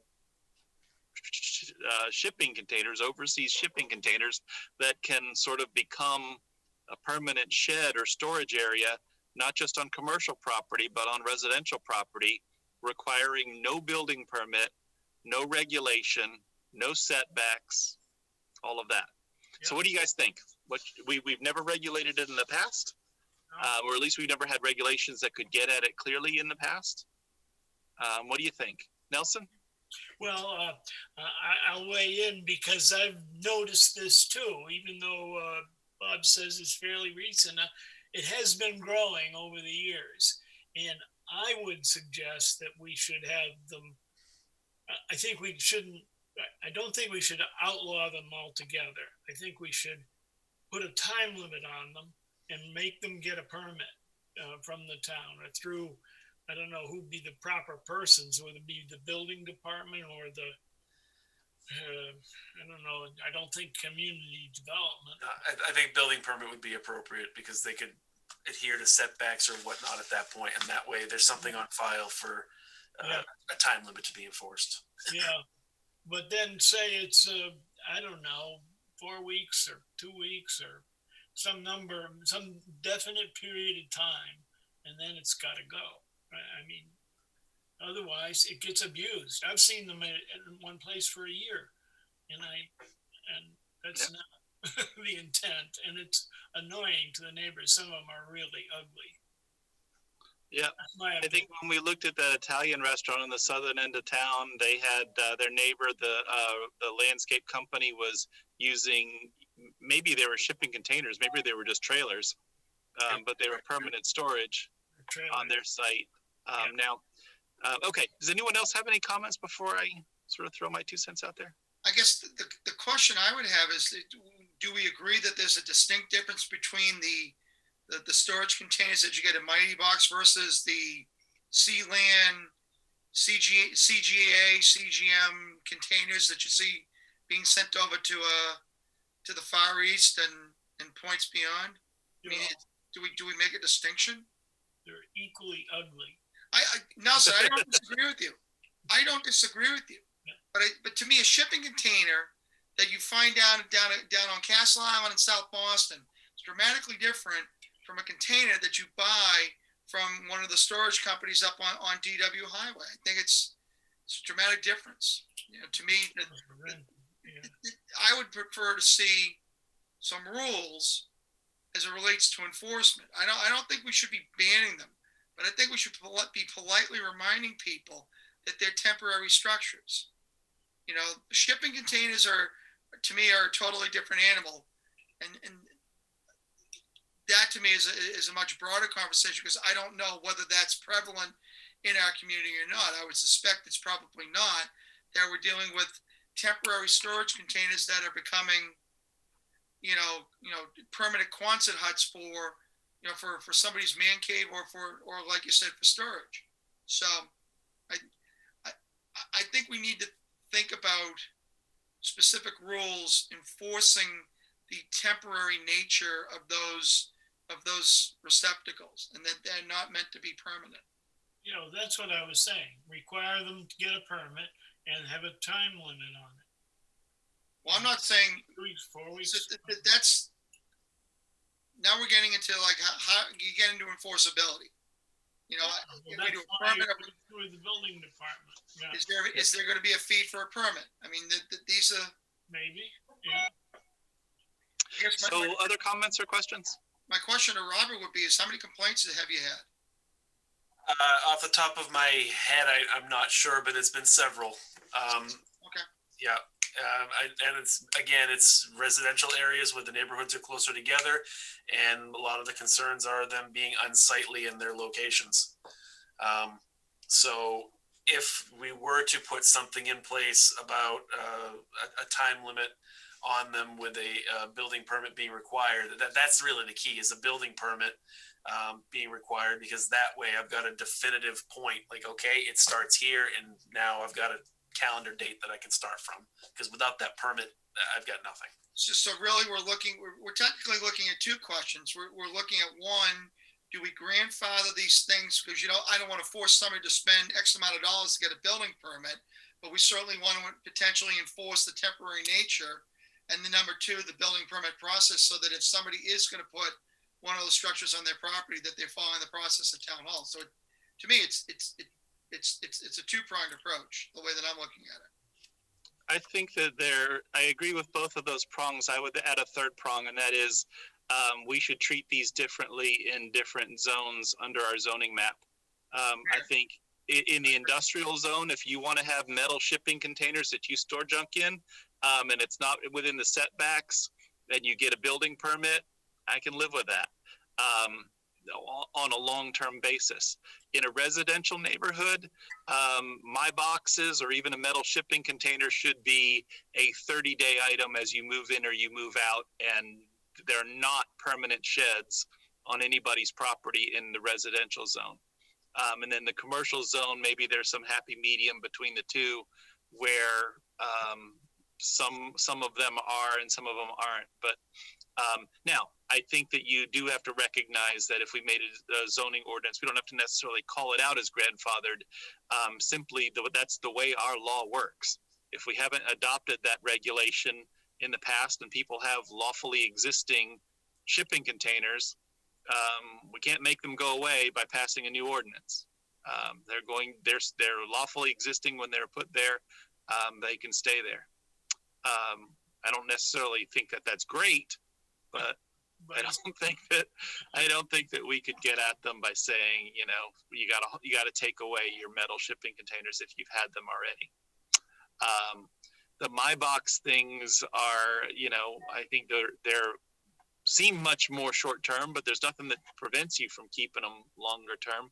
People certainly do peculiar things.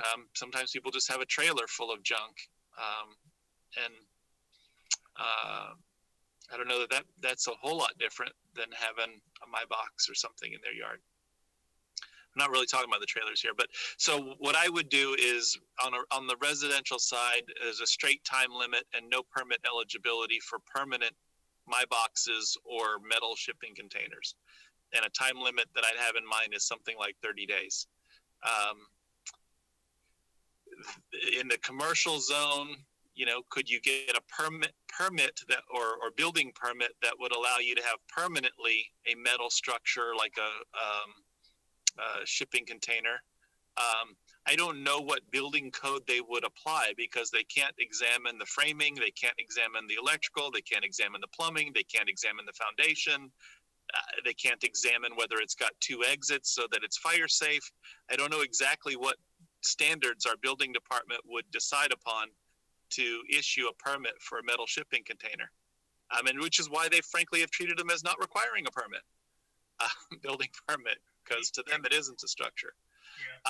But we'd have to untangle that and give them something in our regulations that say, here's how you treat a metal shipping container as a permanent structure. The MyBox and the U-Haul version of it that's out there, and I think there's a third company that does the same thing. They're sort of that thin sheet plastic siding, and they've got a little bit of wood, and it's not a structure that anybody would consider inspecting to see if it's framed properly and it's structurally sound and it'll hold the snow load on the roof and all of those kinds of things, because it won't pass any of those kinds of inspections. That's good enough for me. I've at least got some general directions, so now I can go back and talk with Tim, and maybe we can talk to building and try to craft something for an amendment next year or something. But at least I've got a general idea that everybody's on the same page, that a time limitation and not having them sit around permanently is the way to go. Yeah. Robert, are you aware of any other communities that have a similar problem or maybe have similar ordinances in effect? I do not, but it's easy enough for me to try to find that out. And that's okay, fair enough. Okay. Tim suggested that Londonderry really struggled with adopting one of these, that it was very controversial, mostly because they were trying to get people that had them already to remove them. And that's probably consistent with my suggestion that you shouldn't go there in whatever you do. Yeah. Telling people that something that's already lawfully existing has to go away. Neil, you had a hand up. Yeah, I'd just like to touch upon the time limitation. A lot of home projects that people may use these for, like if they're going to renovate their kitchen, they put all this stuff in a MyBox, or they're doing a basement renovation. Those projects can take over a month. I was in a situation where I took all my contents out of my shed, put it in a MyBox in the driveway, and then hurt my back, and I wasn't able to build the shed for almost 7 months. So without that MyBox, I don't know where I would put it or what I would do. So there's going to be some way they can either, apply for an extension or something to that effect. Because there's certain circumstances, just want to put that out there that there's going to be some verbiage in there that allows people to extend the time that they may be able to have one. Yeah, renew it for another 30 days and charge them another. The bills will start to pile up if they don't. Sure. Yeah. Maybe, but I don't think that we'd want the application fee or the permit fee to be extraordinarily high for this kind of thing. It shouldn't be, but I agree with Neil that even if you have a time frame, if someone's got coincidentally a building permit that's open to do a remodel on their house, then maybe you allow the My Box coincident with the construction period, as long as that construction is being pursued in good faith. Yeah. Anyway, I don't know exactly how to untangle all that. I guess we'll have to leave that to Robert to go research what other towns have done. But you make a good point that there may be reasons to have it for more than 30 days or whatever. Yeah, I agree with Neil that renovation projects can certainly take longer periods of time. Well, I'll sort through it, but at least I've got an idea. So okay, I appreciate it. All right, thank you all for the discussion. Does anyone else have any other items of concern to discuss? Not tonight. We're done tonight. Adjourn. Keep in mind that we're not ready to adjourn yet. Keep in mind we've got some vacant positions on our board. If you know anybody that's interested, keep spreading the word. We have item 8 on our agenda is approval of the minutes of October 20, I apologize. 2020. So moved, Mr. Chairman, as presented. Move to approve as presented. Is there a second? Second. Moved by Councilor Boyd, second by Nelson Disco to approve the minutes of 10/20/20 as submitted. Let's do the roll call vote. Alistair, how do you vote? I vote aye. Bill, how do you? Boyd votes aye. Neil Incatel. I vote aye. Nelson Disco? Aye. I also vote aye. So that's 5-0-0 to adopt those minutes. Now we're ready to have a motion to adjourn. So moved, Mr. Chairman. Moved by Councilor Boyd. Is there a second? I'll second that one. Second by Nelson Disco. Alistair, you ready to adjourn? Aye. Bill? Aye. Neil? Aye. Nelson? Aye. I vote aye as well. 5-0-0 to adjourn. Thank you all for all of the work, and we'll see you in actually about a month. Happy Thanksgiving, everybody. Yeah, happy Thanksgiving, everyone. Merrimack TV is committed to our community. From gavel-to-gavel coverage of town and school board meetings to updates on town services and projects, we aim to keep you connected. Good morning, I'm Kyle Fox, Public Works Director for the town of Merrimack. Hi, I'm Diane Trippett. I'm the town clerk tax collector for the town of Merrimack. I'm Captain Matt Tarleton with the Merrimack, New Hampshire Police Department. And keep the public informed of every motion. All those in favor signify by saying aye. Aye. And many moments, so you can be confident that we're here for you. Thanks for watching. Stay connected. Follow Merrimack TV on Facebook.